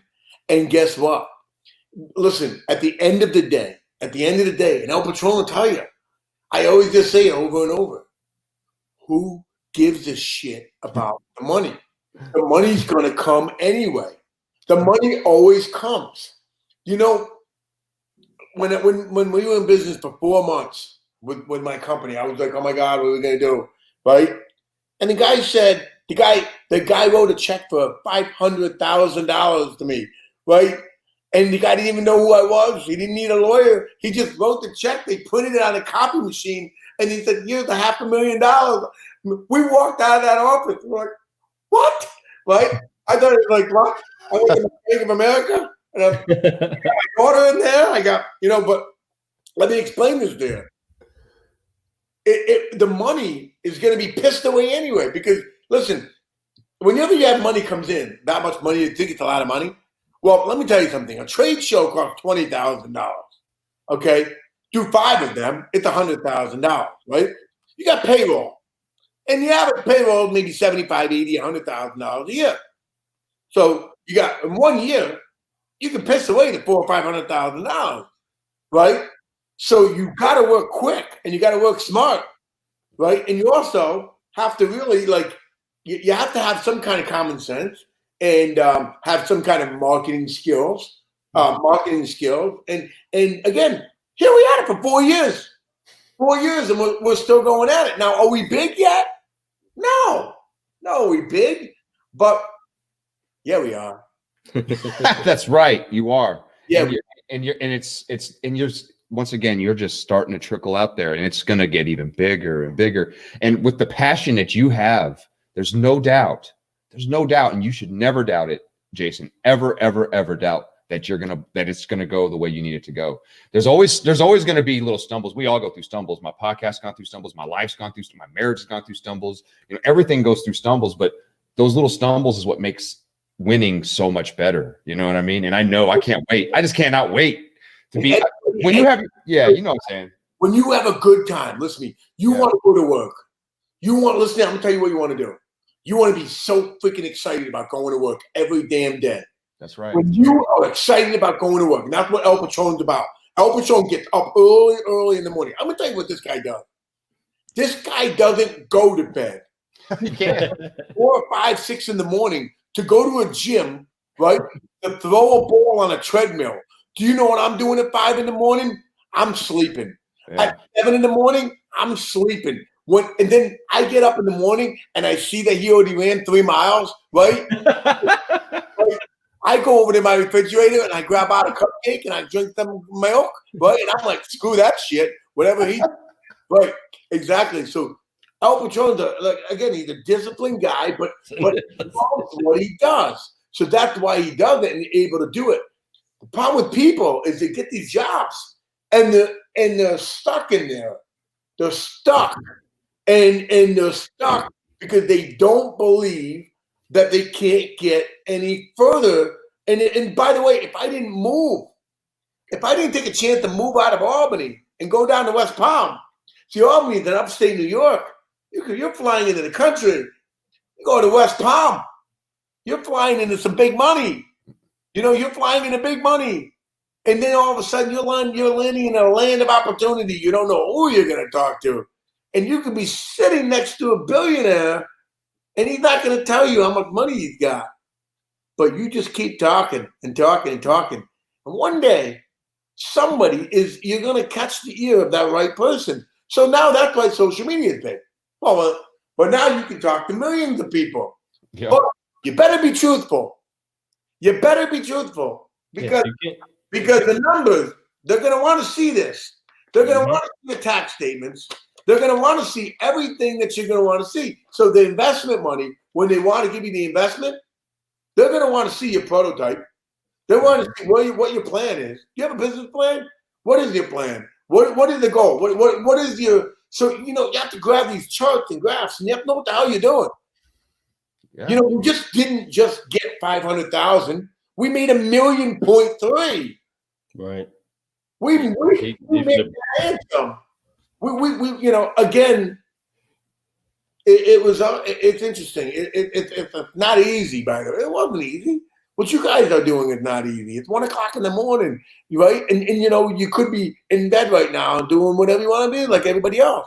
And we could be sitting on what it is that we have to offer to other people. And sometimes what we have to offer to other people is just the encouragement that they too can be great and they too can stay positive inside of challenging situations. You know what I mean? They can approach things the way that you do and be successful. You know what I mean? So many people out, you have no clue. Now, whether the audience right now is 30, 20, 50, your audience is going to grow. Just watch. I'm telling you. Your audience is going to grow. It's just a matter of time. It's time. It's always time. It's just more people are going to learn about what you're doing. And they're going to actually hear from me. They're going to hear from Al Patron. They're going to hear from other people. And these people are going to go tell these people that these guys are great guys. And again, that's what really happens. And by the way, what you're doing by bringing all these people together, right now is the best time to bring these people together. Yes, sir. Come on. Right now is the best time. You couldn't pick a better time.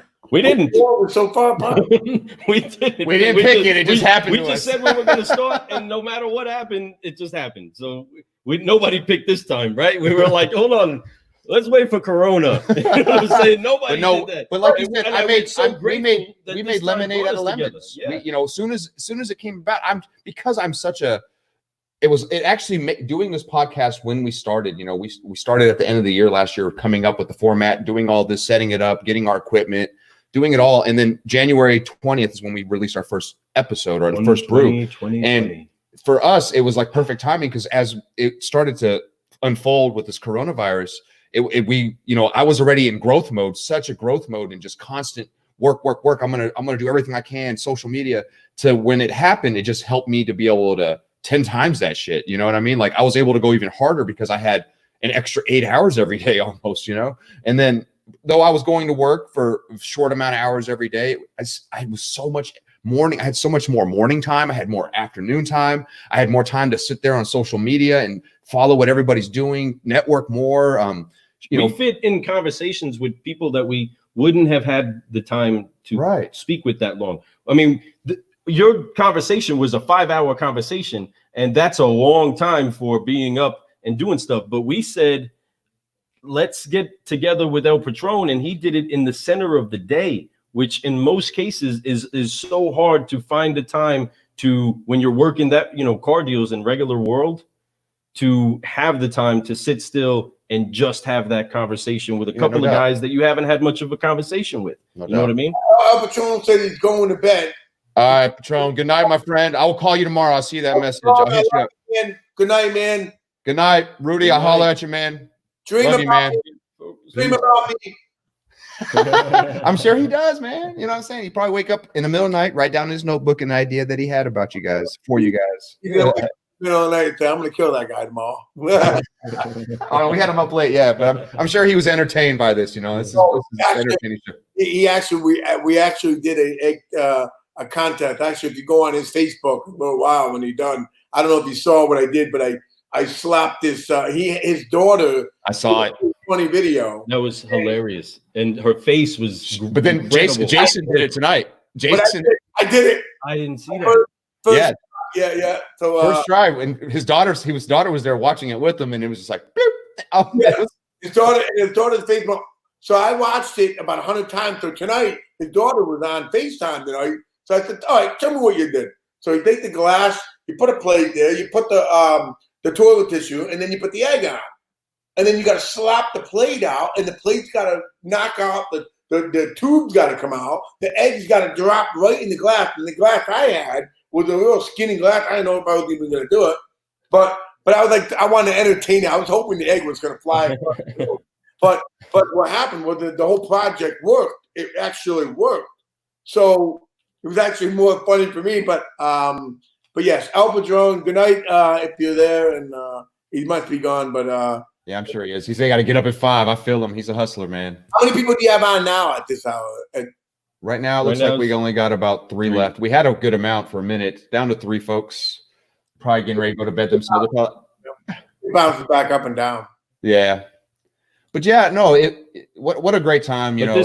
But this going back out, many people get to see it later, and that's what, you know, this is just creating the content for them to be encouraged on. You know, this is an exclusive with you, which is highly valuable. You know what I mean? I believe that it truly is, and that's something that I think as you know, Jason, as you put stuff out there, there's people who show love to you all the time that you just probably didn't know, you know. So it's nice to see that. Like last night, we were all on whose show was that last night that I was watching? Was it Becky's? No. Yeah, it was Becky Chernick's, wasn't it? Yeah, Becky Chernick. Yeah. And matter of fact, that's a future guest of mine. I'm actually interviewing her next week. I was actually on her show once, but she, you know, we're talking all on there, and then you saw all the love you were getting on there too. I mean, it's love, man. People say hello back or whatever. I know a lot of people. I've met a lot of people over the 4 years. You know what I mean? So, and I met some really great individuals. You know what I mean? And don't get me wrong. You know, I lost some too. You know, there's some bridges I had to burn. And I'll be straight with you. You know, there's some bridges you have to burn, and there's gonna be a day you're going to have to burn a bridge to go where you have to go, and that's a decision, and sometimes it's a really hard decision to make. And by the way, this is a good discussion because it's a great discussion. Because in business, you're gonna have somebody holding you back. And they may feel they're helping you, but you may not want to tell them that they're not helping you because they're your friend. But remember, this is also business. And when they came to be your friend, they said, we're going to do business, right? But then if they don't deliver, is it your fault? Or is it, you know, so this is the hard part of business. Where is the friendship all in, and how does that work where you can maintain a friendship through business without ever losing your friend? Because so many people and so many families, especially families, oh my God. I mean, I'm sure you know. Think about all the dealers all the dealers that are out there who have they bring their children on, or they bring a relative on, and the relative jealous because that one became the owner. And well, I was supposed to be the owner, and I was supposed to be the manager. I mean, I'm sure you've heard stories. I mean, we've all heard stories like that where, or somebody's resentful in the business, even in their own family. Mm-hmm. And so that's another issue in business. That's another whole talk within itself. But people and bridges, and how do you close the gap, and how do you say goodbye to somebody without alienating them? And sometimes it's almost impossible. And sometimes it's almost impossible. And so therefore, like I even made a post tonight, I've lost some friends. I've lost friends, but I've gained friends. Mm-hmm. But it seems to be that the more I've gained so many friends, and I've lost just a few. So the trend isn't so bad, but those couple friends were good friends. You know what I mean? Well, I thought they were. And that's something to be think about that everybody should think about when they go in business. And that's just, and how do we speak to each other? And that's what I have to learn too, because I had to learn that. Listen to me, I'm not perfect. I'm not perfect. Don't get me wrong. Because listen to me, I always said loose lips sink ships. Loose lips sink ships. What you can say out of your mouth, will ruin the whole day. Right. So anyway, so that's a point tonight. I wanted to make that point because it's a great point, Jason. I mean, honestly, that's the kind of advice that I look forward to getting from you, because that is true. As we venture out, there's going to be those bridges that we're going to have to say we're never going to cross back over again. And sometimes the bridge is also like a boat. You know what I mean? There's a term called burn the boats. Yeah. I'm on this shore and I'm going to have to burn the boat. And that is, we're going to have to make this fight happen right now. We can't go back. You know what I mean? Whether it's the bridge or the boat, whatever got you to where it is that you are, you're not going back over that. And the only way for you to make sure that you don't even try, put a freaking torch to it. Yeah. You know what I mean? And that's exactly right. You got to do it. Matter of fact, but the Indians back in the day, you know what they used to do to hunt? They used to take the animals. And they didn't have spears, and they didn't use a bow and arrow perfectly. I mean, we can't even do that today perfectly. So you think that they did it back then perfectly? No. But they had ways of getting their animals. And one of them was run them off a cliff. Yeah. One of them was surrounding the animals and like herding them in to a cliff point and making them jump. And that was a way, to hunt back then. But this is my point to you here. You got a great point. At one point, you got to burn that bridge. Know that bridge is burnt. You can't turn around and go back, but you got to go forward. In other words, you can't go half-assed and say, you know what, I'm sorry. You know what, maybe we could work something out and don't, because you feel sorry for that person. Don't feel sorry for anybody. You can't. You don't have the time. Right? Yeah. It's they said to you, I can do it. They said, I've got all the contacts. They said, I've got all this. They said, I've got all of it. But what happens, the truth, when it comes out, when they really don't have any contacts, when they really go out, they don't have anybody. See, a contact is different. When you knock on a door for business, right? A contact doesn't mean anything. You could walk on a door and say, I got 50 million contacts. I got 100 million, because I get people inboxing me on LinkedIn. Hey, I'd love to sell your app. I got 100 million contacts. Good. How many of those contacts do you do business with regularly? Mm-hmm. Well, I got a list. I got a list I use. Whoa. Let me ask you a question. How many people do you know that will sign up that we could have a meeting with today? And then the number gets small and small. And now I'm down to a guy that he can say, I can get 3 appointments this week, maybe 1 all week or whatever. Versus what he started off with, I can get 1,000 and whatever. But it's the same thing with car sales. With the business people, because the car salesman comes in and says, you know what, I can sell 100 cars a month. I can sell 50. I remember all these new people that come on. I can sell this. I can sell that. And numbers don't lie. People do. And therefore, those numbers that hurt them will hurt you. And that's why you want to be careful when you go to partner with somebody, when you get an investment, when you start growing. Who is it that has got your back?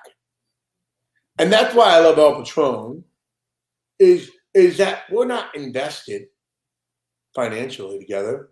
We're invested as here together. Yeah. Right. And we know what we're going to be able and capable of doing.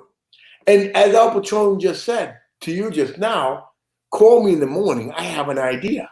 Yep. And listen to this. Out of this talk tonight, he has an idea. So glad we didn't just stay at 30 minutes. So glad, because this entire brew helped to create that, and it's exciting. Things happen for a reason. That's right. Yeah. So if you have an idea, my point to you is the ideas, and all this stuff. That's like the both of you want it. Both of you gonna go get it. You know what I mean? Both of you, and you both could clash. At the end of the day, you both could clash. And at the end of the day, I always said to El Patron, easy like brothers, man. We're not buddies, man. We're brothers. And so when we have a problem, we're gonna talk it out, and we're gonna make up, and we're gonna say good morning tomorrow, because we are not ever going to have a problem. We're going to work it out, and that's it. And you just got to weigh that all out. I mean, again, this is everyone different. To go with that, because again, if this is going to give any value to anybody, I mean, I want to make sure that you guys pick up, and everybody picks up the key words that you're saying there. You're saying we, right? You're saying we have a problem. So that's taking on the identification that you both are tackling this thing together. You know what I mean? It's not a, bro, you got a problem, you need to fix this. You know what I mean? Or, hey, there's a big problem with me. No, if there's a problem with me, guess what? There's a problem with we. And if there's a problem with he, then there's a problem with we. You know what I mean? I take on his burdens. You know what I mean? And he takes on mine. That's how you actually have a brotherhood. What's such a blessing to us is that I already know that these things are so generational, at least inside of our bond. I mean, literally, our kids are right in there planning their moves and their entrepreneurial endeavors inside of their life. There's a succession and a legacy that is being led with our families, and that's incredible. You know what I mean? What I'm talking about. Now and that's the value. That's no dollar amount has ever been more valuable than what's inside of that relationship right there. You know what I mean? Yeah.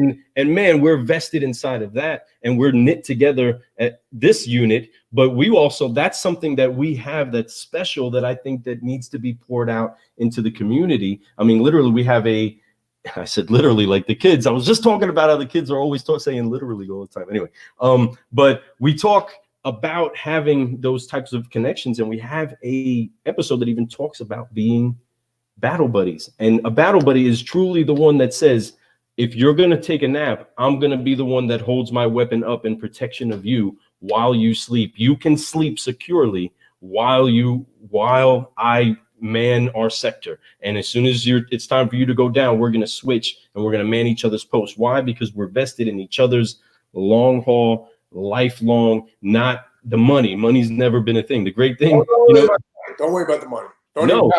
No. I promise you, go with the idea. Trust your instincts.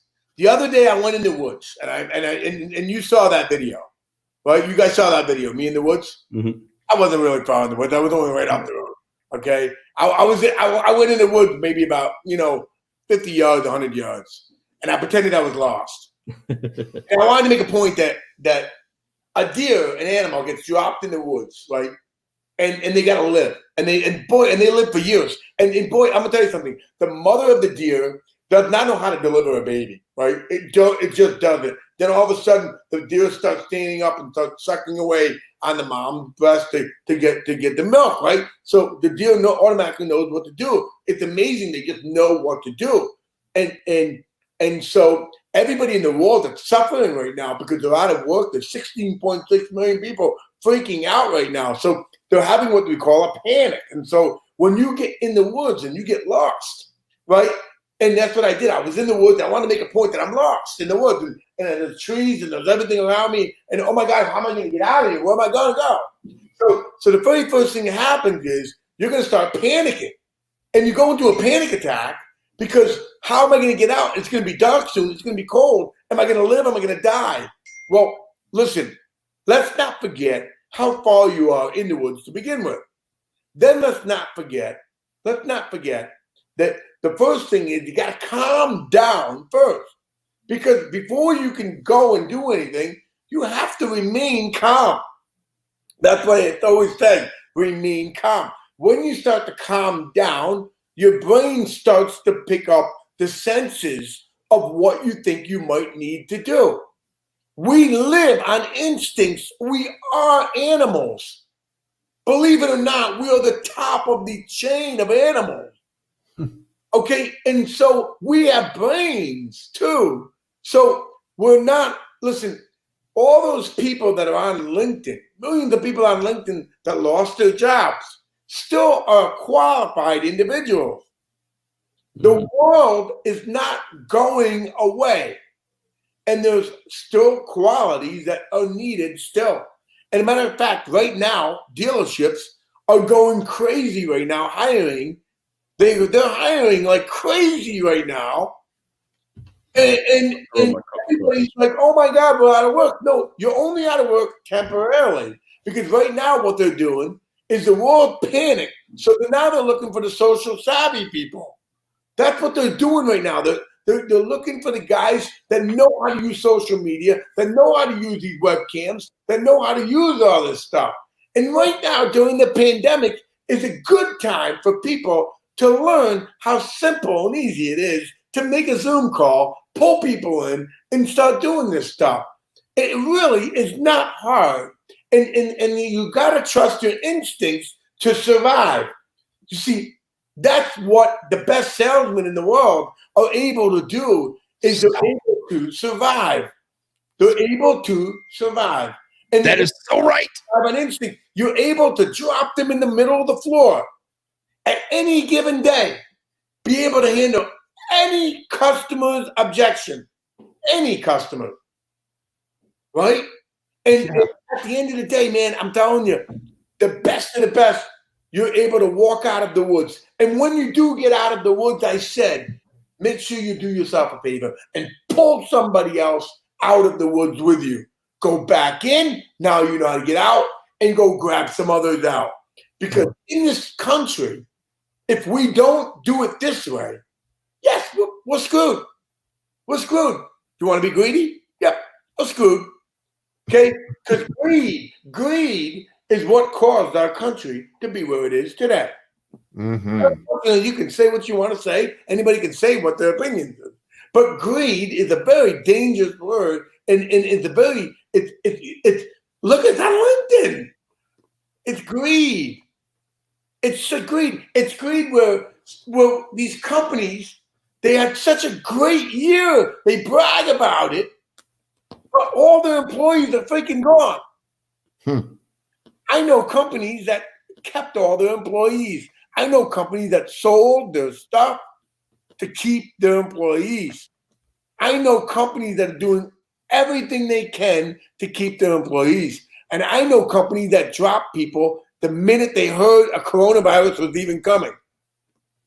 So, the value of people. You've been laid off your job. You're out of work. Well, good. Now you figured out your value to that company. So you have a choice still. And that choice is, are you going back or are you moving forward? So you're going to trust your instincts. Well, you can go back. And the next pandemic, you'll be gone again. Or you can start looking for a job in the quality that you have. Find yourself a damn good company to work for and move on. Because there's going to be several of them out there. And you're right. There is. There's going to be a lot of, just keep doing your thing. Keep being positive. man, there's so much that you just poured out so much inside. You did, man. That's some deep. That was really deep, and but it's such a logical way, and it's such truth that people need to hear. But relationships, I mean, building relationships they're huge. Is actually what it ends up being. That's life, the foundation of everything that relationships you're talking about. So you find out what your relationship is really like with an owner when they do release you. Are you vital to the actual power that this company has? Are you an actual ore puller? Are you making us go forward, or are you semi-expendable? And sometimes it's also really a reality check for many people in themselves, right? Am I actually bringing that much value to this company that they're willing to let me go? Or, do I need to find a way to squeeze more value out of myself? Which is normally what ends up happening. People find a way to then say, you know what, I'm actually not getting the most value out of my life. I need to find a way to actually do that. People are realizing that inside of their relationships right now.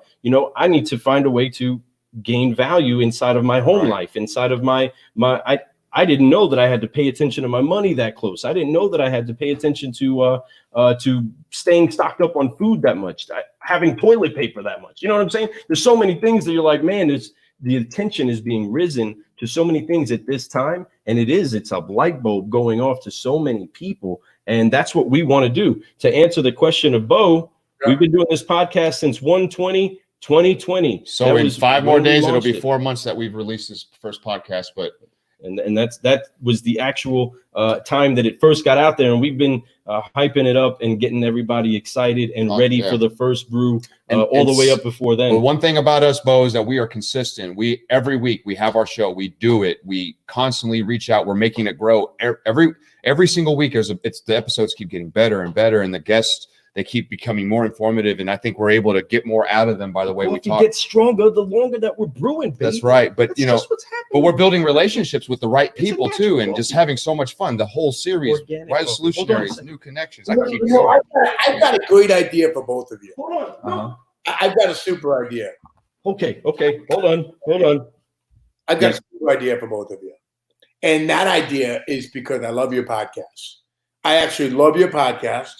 I love your live. I love you. I love you too. Love you. So let me explain what I think would be a great idea. I think it would be a great idea for why you do these podcasts is ask some of your audiences if they know people who are unemployed right now, if they can send the resumes to your email. Get those emails. Get those lists of all those people that they know that are out of work. And start forwarding them to the dealers that are looking. See, what I'm saying is, you might get a list. You're going to get a laundry list of names. But because we're all nationwide, you can take those and say, listen, we can't guarantee you a job. That's not the point of it. But they need to get it to a direction to where to go. And that's what we all have the power to do. Yes, we do. I'm connected to a lot of dealers. I know a lot of dealers. You know a lot of dealers. You know a lot of people who know dealers. And so what you could do is you could take those names and just give them to somebody that knows a lot of dealers in that area. It's a great idea. So great. Wow. And, what you'll be doing during this pandemic is you're getting all these people coming in and dropping their emails to you. And they all everybody knows everybody. And it's a great thing. It's a great cause. I mean, And I need some guys. Seriously. I need some guys. You know what I mean? I need to put some people on the lot. You know what I mean? We can always use some good car guys on our lot. You don't make the point that we guarantee a job. That's not the point of it. Right. But the point is that you're pulling them out of the woods, giving them a direction to go. And you're helping them out. You're making them feel like there's some worth, like somebody cares. There's those other car guys that are willing to help out. The network is out there. People are looking for you. There's going to be hope somewhere, because guarantee out of all these people that these people know, and the way this web of connections are in this network, there's going to be a way to get you something. It's going to be a way to get your voice out there so people can help you find something. Like you said, it's not about, I can't guarantee I can find you a job, but what I can guarantee is that I'm going to do everything I can to help you. To make to provide an opportunity to give you a for chance. Possible growth, which is all that anybody can actually give somebody is an opportunity to grow. You know what? And then eventually, someday, karma works away. Karma does wonderful things. I mean, karma's huge. I mean, this is why my dog. karma. I mean, because I love karma. I love it. I love the word. It's so powerful. I love it. I just love it. So that word karma is what I'm talking about. When those people get the resumes and you help them out, they're going to remember you for the rest of their lives. They're going to remember you. They're going to remember you, and they're going to think about you, and they're going to remember who helped you do it. I mean, you know what? You didn't charge them a dime. You didn't charge them a dime. And you didn't. You just helped them out. That is so true. Keep going. Guy in New Jersey, looking for a job down in South Carolina. He said, moving to South Carolina. Want to become a general manager of a dealer. Want to be a manager of a dealer, right? So, I call up a dealer friend in South Carolina, right? And I just spoke to him tonight, yesterday actually, and maybe it was earlier tonight, and said that he's going down to South Carolina. He got the job from the dealer. Nice. So my point is that I think you guys have a lot more connections. A lot of people are going to pop in and, join your podcast, get the resumes. And that's kind of organic growth, right? Organic, right? Completely organic, right? Like some of this. Oh, yeah. There we go. Right? Box of it? You got a whole box of K-Cups? This is Fred's wife's. Yeah, it was a gift from somebody we were just hollering at. Who we got of this? Amber, right? Yeah, Amber Damos. Amber Damos. We were my just wife's talking about her birthday, earlier. She got her a box of those. You know what? You know what'd be funny is let me get a hold of Michael Brown tomorrow. Let him know. This is Car Guy Coffee approved. Yeah, maybe you could do a podcast with him. Yeah, yeah. That would be really cool, man. Yeah. Great podcast because he is heavy in the social media. He can give a lot of great tips of what works and what didn't. Oh man, that would be a great connection. I appreciate that, Jason. There, we were able to. Why not we? They launched the product. They launched their product to the moon. They took a rocket. They put it in. They filled Deathwish coffee and they put it in the rocket. And I went to the warehouse and Mike got to see it. And NASA dropped his TV off so they could watch the rocket go to the moon. I actually got the video of and I'll send it to you. The video. Yeah, send it. We'll put it on the site. Yeah. Yeah, I'll send you the video. He's on the show. I'll send you the video of him going, the rocket going to the moon. And this is what I'm talking about with social media and how big it really is. So he was able to launch the product with NASA to the moon. He won a Super Bowl commercial, a $5 million Super Bowl commercial. He's also got his own NASCAR. He had his own NASCAR event. And he's in every Walmart now. He's Amazon. He's in Kroger. Yeah, I mean, Amazon's top seller, and he's in most of the supermarket chains all over the world.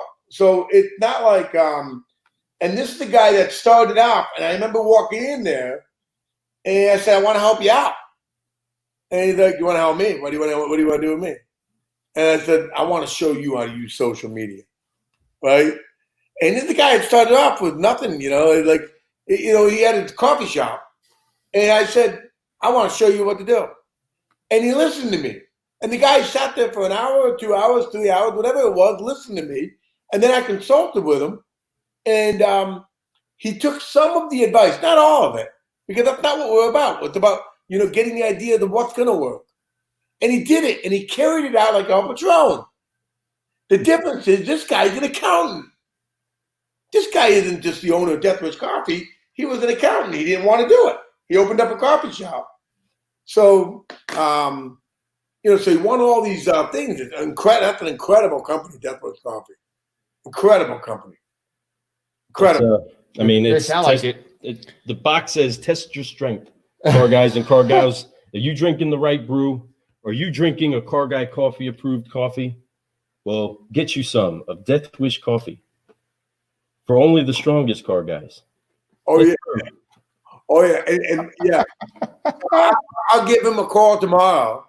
And I'll have him, and I'll get him to get. That'd be cool. Thank you, Jason. I appreciate that. That'd be a lot of fun. I'm sure that'd be an interesting conversation. Coming from a different world, but yet social media world that we're all trying to get as much of that. Yeah, I'm sure he's gangbusters on it. So I'm excited about that opportunity. And that's how this industry should be. We should all be trying to find a way to make each other better and continuously get better ourselves. You know what I mean? When we pour out what's good inside of us to someone else, guess what we end up doing? Getting refilled with some more goodness, right? You know, I'm always going to be open for better advice, better direction. The more that I'm pouring out into someone else, you know what I mean? We're trying to dump out everything that we have in ourselves, and then we get blessed with just the time that we've had with you tonight of pouring out great ideas, great solutions, brewing solutions to the problems that we don't even know we have. And maybe we don't even have them, but just getting upgraded. You know what I mean? Just because I'm drinking coffee doesn't necessarily mean that I absolutely have to have it, but I'm better when I do. Yeah. You know what I mean? It's better to do something than do nothing. Boom. That's it. I need to write that right. There's so many people doing nothing at all. And listen, I always say to a dealer, I said, there's one dealer, I said, can I ask you a question? They're like, what? Are you guys doing anything? And the owner said, they're doing nothing, right? I said, okay, good. That was the answer I really wanted to hear, right? So here's what I want to say. If you could make 10 people do 3% better, you're operating at 30% better. Yeah, I mean, if they get 10 people doing 3% better, it's not hard to do 3% better. It really is not hard. As a matter of fact, it's so simple because when they're doing nothing, something is already the 3%. Yeah, there's no doubt. It really is incredible how numbers move. People think it's like genius. Like, oh my God, what did you do? What did they do? And when you find out what they did, you'll sit back and say, what? That's all they did. Well, what they did seems so easy. What seems so easy is actually really hard. Isn't it the truth when you go to a dealership? What seems so easy is actually I can't believe the guy's not doing it. Yeah. It's always that. It's always that way. It's always that way. It'll baffle your mind. Like you're like, this is really a simple. There's this real solution here. How come we don't see that? How come you're not looking through the same lens? What side do I need to stand on to see it how you're seeing it? And actually, I don't want to see it how you're seeing it. There's a solution to the problem. Come over here and look. You know what I mean? That it's crazy when you do have so many different personalities.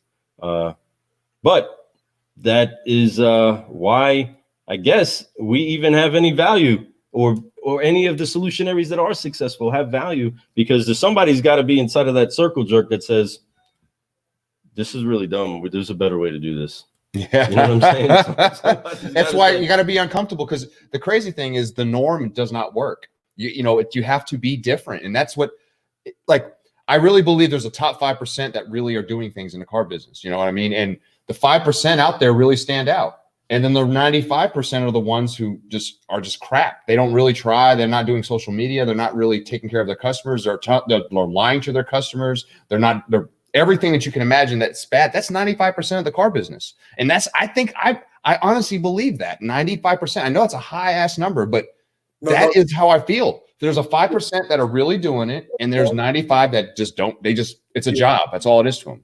100% right. You're 100% right. Bo says, chance favors the prepared mind. Now, Bo, there's something that you probably need to go pick up, and that's episode number 7. Mm-hmm. And that's where we said, there is a such thing as perfect luck. There is. So if you set yourself up for success, that's it. You become the one that everybody calls lucky.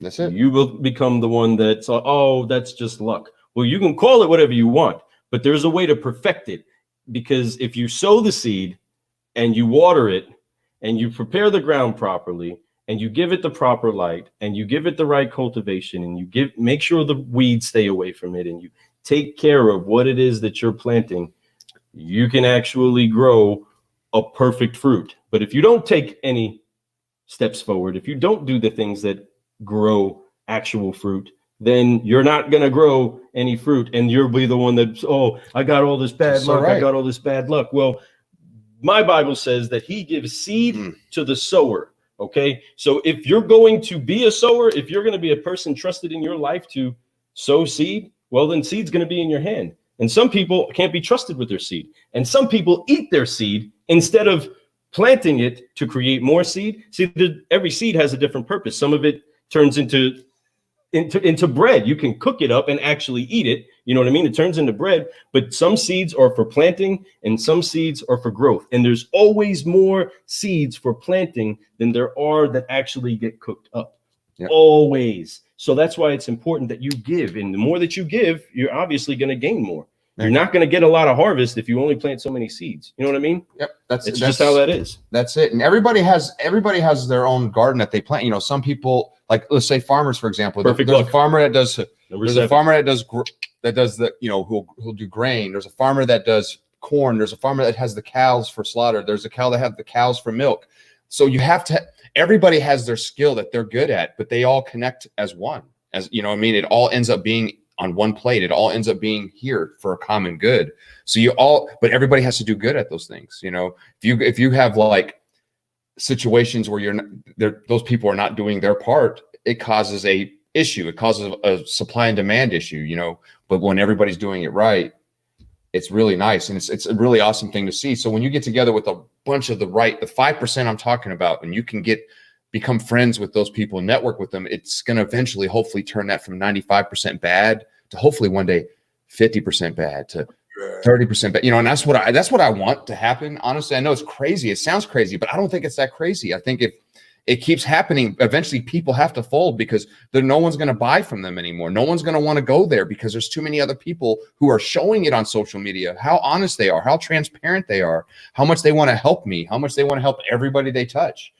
Those are the ones that people are going to buy from. And especially as Gary Vee says, and I'm a big fan of Gary Vee, man, and he talks about social media all the time. Social media is not going anywhere. Embrace it. Quit talking about back in my day. Well, back in your day is gone. You have to embrace it. And every year, every month, every day, social media is becoming bigger. Networking on social media is becoming huge. And I love it because the people like you, I wouldn't have had a chance to meet if we didn't have social media. I mean, if we didn't have, grateful. Because it's the networking is very difficult unless we happen to run into each other at NADA or if we ran into each other at this. But now that we have social media, we can become friends just because we have a common frequency. We have a common idea, common thoughts. And at the push of a button, we can be connected like that. So I'm very grateful for social media. I'm very grateful for technology, and I'm going to abuse it. And I knows that. I feel like I'm saying it to the next cell app creator. You know what I mean? Like I have something to teach him about the importance of making the connections and getting the social media connection to have outreach. You know what I mean? I'm not worthy. You know what I'm saying? It's definitely something that we honor and that we're looking at. Definitely the guru.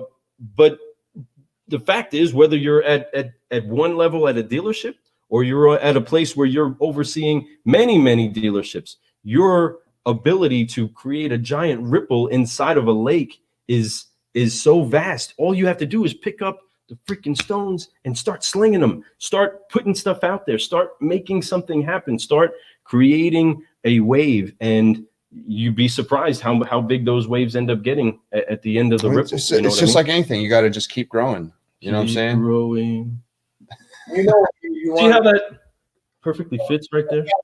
Let me ask you guys the question. So do you think that like when this coronavirus like settles down a little bit and we're able to get back to work, you know, and they start uplifting anything, do you think it's time for the owners to get back into work too? I mean, yeah. You think that, I mean, you think it's time for the owners? I mean, not all owners. I'm not talking about, you know, I'm talking about in general. I think it's time for the owners to get back into the store. I mean, and get off their boat or get off whatever because a lot of owners, you know, they're there, right? But they're not there and they're not fully engaged and don't know. So yeah, I agree. My question to you guys is, do you guys think that they should be back? Do you think that the owners should start stepping up to the plate and getting back in their store? Because Bo just said something funny about not watering the seed. Come on, I want to hit that. The watering the seed. And so whose responsibility is it to water the seed? It's your own. It's your own. You have to, just like anything, you know, there's that saying, The grass is not always greener. Where, but the thing is, it's because if you fertilize your grass, it's as green as it's ever going to get. It's going to be the best grass that you could possibly have. So you always have to water, fertilize, take care of your own grass. Don't worry about the other grass, because the owner takes care of his own grass. Come on, it is his field, correct? And he's the one that assembled everything to get onto that field. So the responsibility of the one that has planted the seed has the responsibility to irrigate that properly so that it does grow into what it's supposed to grow. And if you think that you're going to get a seed to grow without pouring into it, it's not going to grow. And if you suffocate that seed from having light, if you keep your dealership blacked out, you're going to have a horrible time trying to get anybody to grow. If you shade it, it won't grow. It can't go to the light. So just because you pour water on it, but you have everybody blacked out and convinced that they can't be successful, you're not going to grow. But if you allow good light, encouraging spirits, we try to go to our dealerships and shine light on the ability of everybody to grow. We literally are telling them to keep growing every day. But if an owner, and this goes to all you owners, if you think that you're going to get more growth without pouring what it is that you have stored up, water comes from a stored up source. Every source of water is stored up and then it flows into another stream, right? So when you dig a well, you tap into a source that's stored up and then is continuously refed, right? It's stored there. Well, we have water towers, all those other things to store the water and then tap into it when we need it. But if you hold on to that and expect your seeds to just spontaneously grow without the source that makes them grow, then you're not going to fail. And what often I think becomes an issue is owners will get into a spot where they'll pull back and expect you to rise without pouring in. You know what I mean? You can't get that to happen. And I do know that in this episode, so throw on there the Cargal coffee. In this episode that's coming through, we have 3 dealers that are on the end of this podcast. They just went through this last episode. It's episode 17. These are real dealers that are actually learning how to get re-engaged with their own process inside of their store, what their process is inside of their store, and inside of the Car Guy confession session, which you did too, Jason. You did a Car Guy confession session with us. They gave a Car Gal confession session where I don't want to spill the beans, but she kind of goes in a little bit in depth of getting familiar with her process as well. And she's embracing it. And we're seeing success at her store. We're seeing success at the Sisters of Saving store. We're seeing them succeed because they are taking their focus in what needs to be focused. They're forgiving what situation is got them to where it is that they are. They're focusing on where it is that they actually want to go. They're hiring people to help them achieve this next goal, and they're focusing on flying higher than they knew that they could even build their business. And I think this opportunity is going to allow people to grow a fruit that they didn't know was possible. You know what I mean? If they pour and pour and pour themselves out to it. If they're going to expect their workers to pour themselves out, they better be prepared to lead by example. You cannot, you got to lead by example at all. Always. Here's the thing. If you're an owner out there, folks, and you do not pour onto your people, you do not share, and you do not care for your people, hire a general manager who does. Because if you can't do it, then have people who do it. You know what I'm saying? Have somebody in a power position who can do that for you. It's so important. Have you ever, I mean, you guys been in the field forever. Have you ever went to work where you couldn't deal with a general manager? The guy was just so mean, such a jerk. He was just, he just didn't give you the time of day, because maybe he was envy or jealous or whatever, but wait a minute, the owner wasn't there, but this is what happens. The owner's not there. And so this got this manager that's there, the guy watering the grass, and supposed to be watering the grass, right? They hired him to water the grass to plant. Well, so you got that seed, and just what this guy's doing it, and he's not. So that's why I think it's time that more critical than anything is to get back to work, to see what kind of productivity, so they can see it themselves of what's really going on in their store. Because many dealer owners don't even know how to run their own store. You're 100% right. They don't even know how to run their own store. They don't even know the money that they're spending. They don't know anything. What they do know is that they go to the lady in the office and she's going to tell them how much money we made today. They're going to go to the manager and he's going to tell you how many ups they had today and what their problems are, whatever. And he's going to go to the sales manager and that sales manager is going to say, well, that manager not doing it, I'm not doing it. And it trickles, like you said, trickles down, and it always affects the salespeople in a really bad, negative way. And so when we go back to work, we got to go back to work. Yeah, but we got to bring these guys back.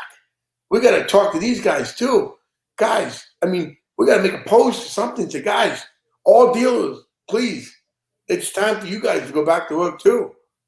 Don't just go back to work. Go back and save your company.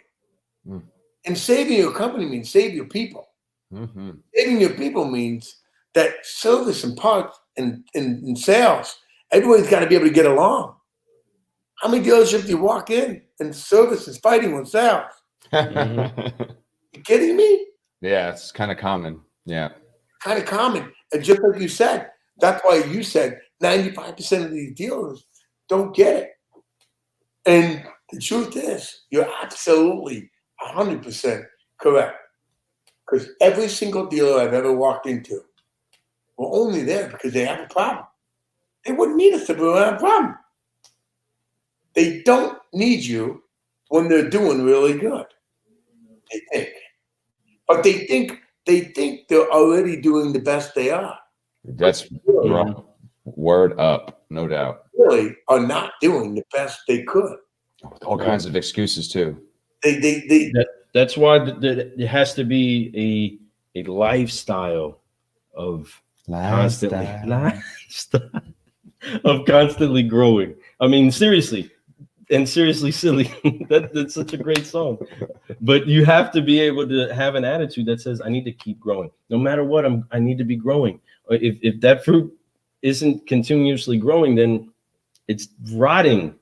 You know what I mean? And it's so important, again, and we'll keep coming back to it, that you cultivate the right relationships that help you become built into what you're supposed to be. We talked about it the other night, about the importance of going from one pot to another if you're a plant, right? I don't know why. I keep getting into this botanist flow, right? Yeah, and I'm not that. But you go from one planter into another planter, but a bigger one, and you have the opportunity to grow and sprout fruit and sprout blossoms and grow something, depending on what ground you're put in and how much space you have to actually grow.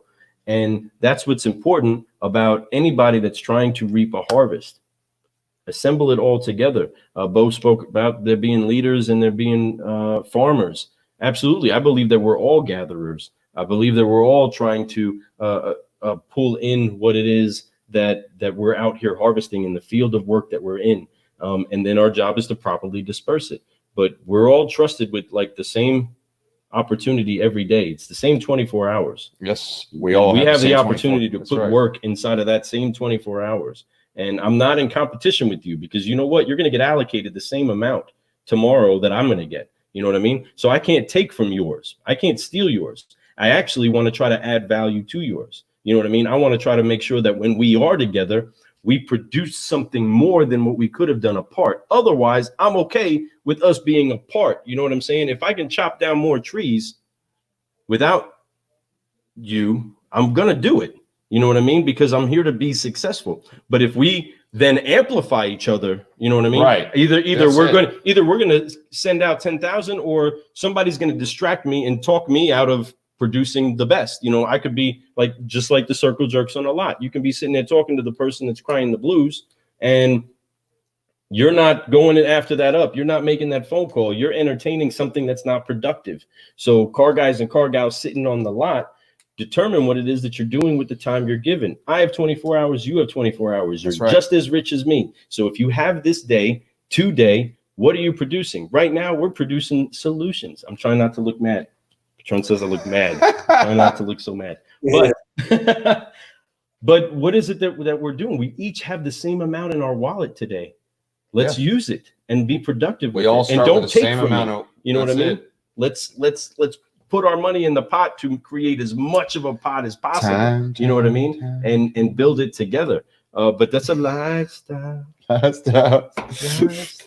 Man, Jason, on the real tip, I am so honored that you got a chance to come on tonight, man. Thankful to be here. You know, what time is it now? It's 2:05. 2:05. Where is it at you? 2:05. 2:05 right? where you're at. He doesn't see the time, so that's why he's asking. But you know, we probably need to jump off here because we need to go ahead and get this episode dropped. But man, I can talk to you for hours and hours and hours. That's the problem. I got to cut it off, or we're going to talk till we wake up or don't wake up. Listen to me. We're doing the 24-hour marathon. If we do one, you're definitely on with us. You will be our co-host. It will have to be a 24-hour marathon. And what is it that you're going to need to make it through a 24-hour session? Yeah. Car guy coffee with some death wish in that mug. I got soda in mind, but listen, you know, but here's my point.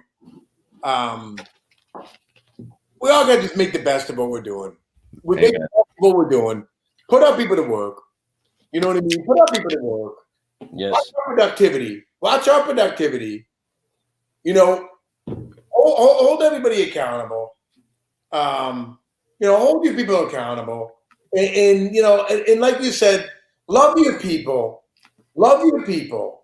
And you're going to get so much more out of them.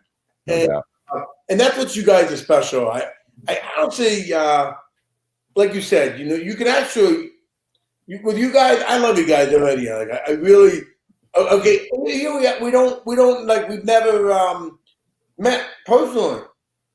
And we're online.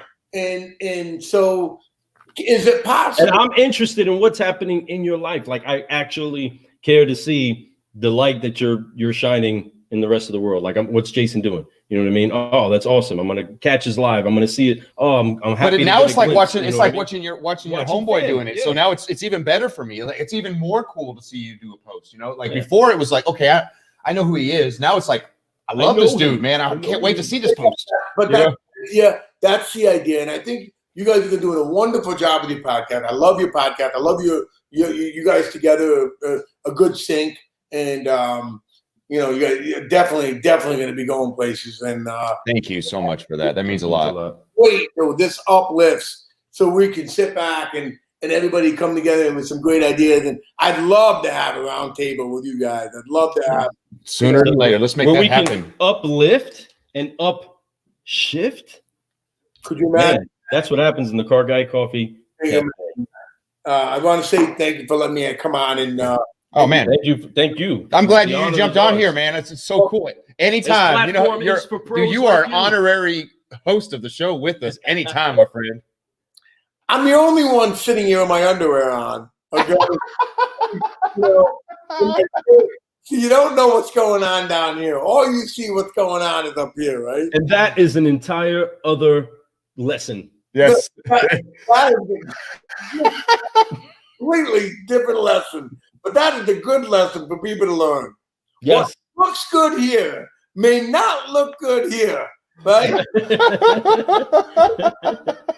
see the top. Keep the camera here. Keep it there. Look at the big picture, right? That's right. You guys. I love it. I love it. Right. This is exactly why we love this guy. Jason, thanks for being on the show tonight. Thanks for jumping on and being on this freestyle with us. Next cell, and then I'm just grateful to be on with you guys. And oh man, I love you guys so much. And we love you too, brother. Hey, since you're with us, let's end this right, brother. Let's forget to fly together. Yeah. On 3, 1, 2, 3. Forgive. Focus. Fly. That's right. Hey, Bo, thanks for being on here commenting. You so much. Check us Michael Asmuth? I can't pronounce great show, guys. Thank you so much. Can't pronounce last name. Michael A. Great show. He also asked where you can get a mug. You can see it scrolling at the bottom. CarGuyCoffee.store. Check it out. Grab a mug. It'll be delivered right to your house. And share this. If you had any value share. If you understand the value of the person that spent this much time with us tonight, Share it. You guys, It Jason matters, dropped so and much great stuff. You better share this. Yeah. All right.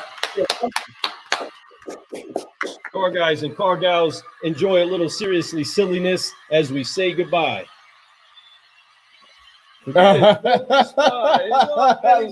Later, J-Dog. I appreciate you, brother. Good night, man. Good night.